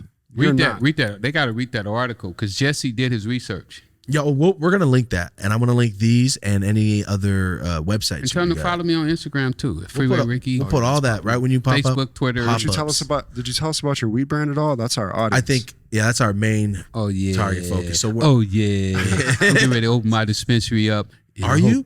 Yeah, I got a dispensary. Oh shit! I thought you were just doing the brand, like selling at spots. Oh no, I want a dispensary. Oh wow, where you And gonna I got a grow too. I'm building a 44,000 square foot grow Where you in opening? San Bernardino. Oh shit! I'm building a grow. Yeah. I can show you the pictures of the grow. I got the grow right here. Nice, like by needles and shit. No, San Bernardino. Oh okay. Because I have a lot of homies I'm in out there. San Bernardino, baby. Nice. Where do you think about opening the shop at? The shop is gonna be in. The shop is gonna be in. Well, I just hit 251,000 followers. Good shit. $250,000. The shop is gonna be in Sun Valley, Sun Valley. Where's that at? Northern LA, right around here. Not far from here. You ready to come and get some weed from me? I'm gonna have the cheapest weed in town That's the way to go, though. because I'm not gonna be trying to double my money. No. If you can make 15 to 30% off of an eighth, and somebody can buy it at 30, they're gonna come back 3 times a week. Then buy that $80 eighth. That go a picture of some of my weed. LA Kingpins. That's one of my brands. I got like 5 brands. I didn't know that. I just thought it was the Freeway Ricky one. Oh no, I got about 5 brands. What other I got brands? brands do you with have? all the big dogs. Oh, I got you. Okay. Because I've seen the one where it looks like a straight Scarface cover. Yeah, that's with the Cure Company. Yeah. Okay. So it is with over here. You know what I do is what happened is when I go to those companies and I be wanting to buy weed from them, they be like, oh, we don't want to sell you weed, but we'll do a brand with you. Take it. And I'd be like, oh yeah, Get that. you playing right into my clutches. Yeah. If you can make a little bit Hey, here, a little bit there, hey, you would- simultaneous. You'd have did better by Selling me the weed. selling me the weed and stay away from me. Yeah. Because But if that's you good allow though, me, man. If you allow me to, there go my building right here. That's my building right there. Oh shit, that's an industrial space, man. Oh, you're already building out. Yeah, 44,000 square feet. This place is gonna make like 4 Oh. million every 2. I would say every harvest. Yeah, we looking to do like 1,600 pounds every 2 months. Yeah, no matter what. And at base, 2,300 out the door, even in bulk. Where you put it in the bags, Oh yeah, you just put it in a branded bag. Maybe it's 26 out the door. There go that freeway brand. There it is right there. That's what I was The talking Sure about. Mints. Nice, man. I love that's the one I've seen. I didn't know you had other brands. I got always another good. brand that I'm doing with some guys out of Humboldt called Yayo. YAYO. Yes. Damn. Then I got another brand that I'm doing with a company out of Sacramento, Leafly, I think. Leafly. Leafly. Is it Leafly? Yeah, that's a huge website. Yeah, it's a big one. Not the website, not Leafly. This company used to grow for cookies and they big. They got 160,000 square foot facility. Shit. So and they grow some of the. But what you're doing is good though. You're going out there, go, hey, you guys can do all the work, right? You do all the work, right? And you just give them money. It's good because while you're asleep, You're getting paid every day. And then I just signed a deal in Connecticut. Damn. I'm signing another deal in Oklahoma where my edibles. I'm gonna do with Chef Joey out of Oklahoma. My edibles. Oklahoma's wild west right now. Whatever suggests us do the highest milligrams you can do on the edibles over there. Yeah. And they'll sell faster. Yeah. Because over here it's 100. And Well, you know, my stuff gonna be cheap too. Not just. I want great product at a cheap price. that's the way you get everybody though. So, well, you got to wait. I ain't gonna tell y'all what I'm gonna do for my grand opening. Otherwise, everybody gonna try to copy mine. Yeah, don't say it. Don't say it. So I ain't gonna tell them. But my grand opening, you better be there. You're gonna miss out on a treat. Hey, I'm enticed. Like, what the fuck? Yeah, y'all gotta come. Where's that going to be? You said, or at the Sun Valley? Sun Valley, yeah. How long? How long do you think? We hoping to be open by November. Oh shit! Cause I ain't gonna have no fancy place. I ain't gonna have. You just need a shop. You need a fucking 4 walls, man. It's gonna look like a trap house. That's fine. That's what I might call it, trap house. That's fine. Putting it in fucking looks like it's boarded up outside. You walk in, it's actually nice. That'd be fucking sick. That's kind of actually. tight, actually, right? Yeah, Nice and newspapers clean. on the windows and shit. I'm gonna have weed, everybody's weed. I want everybody's weed. Just like when I sold on the black market, I wanted everybody's weed. I want King Louis, everybody that sell weed. Bring me your weed. All the weed I could afford. Fuck it. Someone's gonna buy it. There's a market for everything, man. Exactly. Everybody. And they want different products, you know. Yeah. Some people don't want cookies. Some want this one. Some don't want Freeway. You know, give Different states, 2 different price points. You know what, man? You say, got to give the people what they want. That's true. If you live by that, you're gonna be good. Yeah, no, the richest people I know live by that right there. All my homies that got stacked money live by that rule. I'm gonna be one of your homies with stack money. Yeah, like I said I'm gonna earlier, give mine away though. I'm gonna do a lot for charity. that's good though, man. You've already learned all the mistakes you had the first time. And then you know, with Kid, we just signed a deal with Davey Entertainment. You know, they giving the girl who the black wrestler. Did you see that? She was the first black to ever win a wrestling In the Olympics. in the Olympics, gold medal. I watched the Olympics. I didn't see that. Oh yeah, I From did see her. Mississippi, right? Yeah, I saw her. She looked mad, like a really nice kid. And then she, you know what I mean? When you see those girls, you're like, oh, you probably She was like buff, a nerd. She was buff, right? I just watched the whole trial, all of this. I know exactly which girl you're talking about. So what Davey is doing? She said. Yeah. She said. Now I want a gold medal. I'm gonna buy my mom a food truck because her mom's food truck got burned up in a fire and didn't have insurance on it. And so Cameron from Davies Entertainment, Crew's Kitchen, he was like, "Girl, $30,000 ain't gonna get you no food truck. I'm gonna donate you one." Oh shit, nice. So he donated the truck to her. That's the same company that Kid is with. Oh, so he's just signed to them? Yeah, we signed him to them we didn't sign him to a boxing promoter. I didn't want it to be just regular boxing.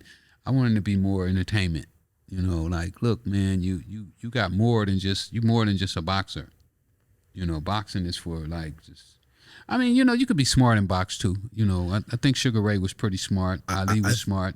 I think anybody that's making that kind of money just by using their body is smart. I don't care if they're not intellectually smart. It's kind of tough though, you know, when you look at it, you know, you're making money for beating people's brains out. It's kind of brutal. It's brutal. And for taking brain and damage. taking the damage is really what I would be worried about. Exactly. I mean, you listen to most of the boxers and they talk and it's a little slow.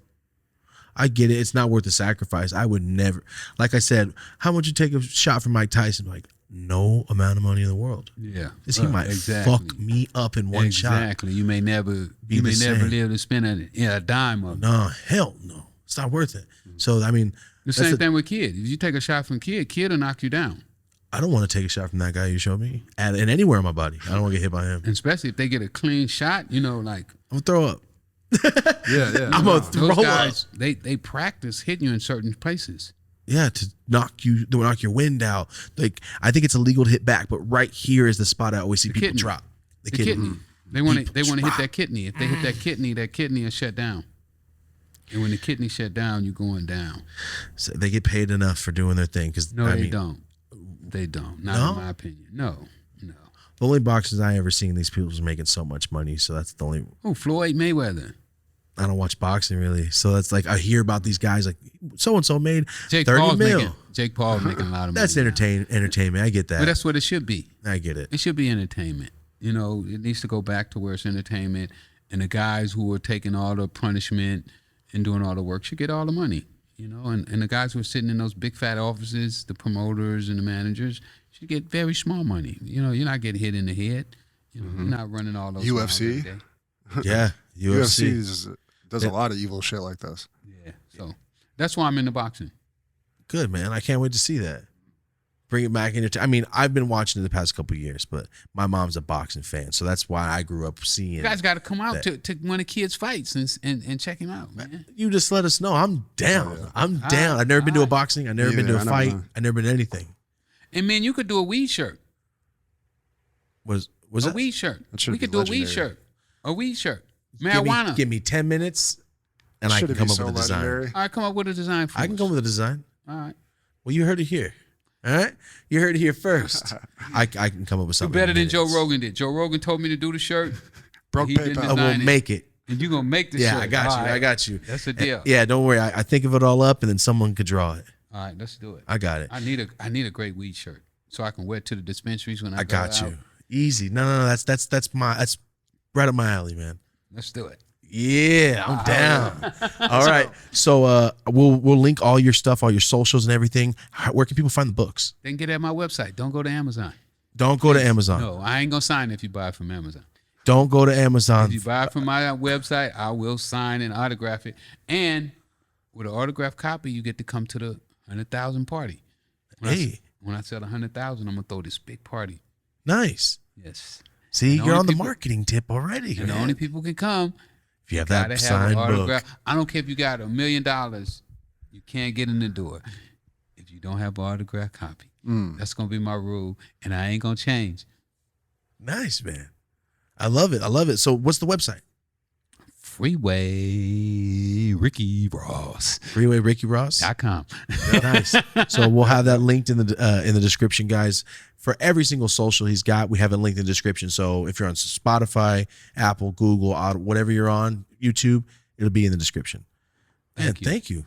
I appreciate it. Give me some time. I have that shirt. I could think of something tight. Let's do it. I'm ready for it. I need it. I've been trying to come up trying. with a good weed shirt. I got it. That's what I do, man. So just give me a little bit of time. I can think of something tight. All right. Yeah, we got something. I'll get something. Maybe that 250,000 followers I got might buy one. That's the whole point, man. That social media just pumps everything. It's the best part. Imagine if 250,000 buy one. Bought a shirt times 20. You can imagine that. Oh, yeah. Imagine that shit right now. Oh, I can do it right now. I can do that math real quick. All right, let me go get something to eat. Yeah, thank you so much. I appreciate it. enjoyed Guys, thank you so much for hanging out. This has been Freeway Rick Ross. Appreciate you so It was much. worth the drive. Thank you so much for coming out late, too. Appreciate it. I know it's late, but thank you so much. No doubt. Oh. Have a dope ass day, guys. Sorry, I didn't even do the outro. This has been another episode of the Dope as Usual podcast. I'm Dope as Yola. Have a dope ass day. So I got caught up. I'm trying to think of all the designs in my head.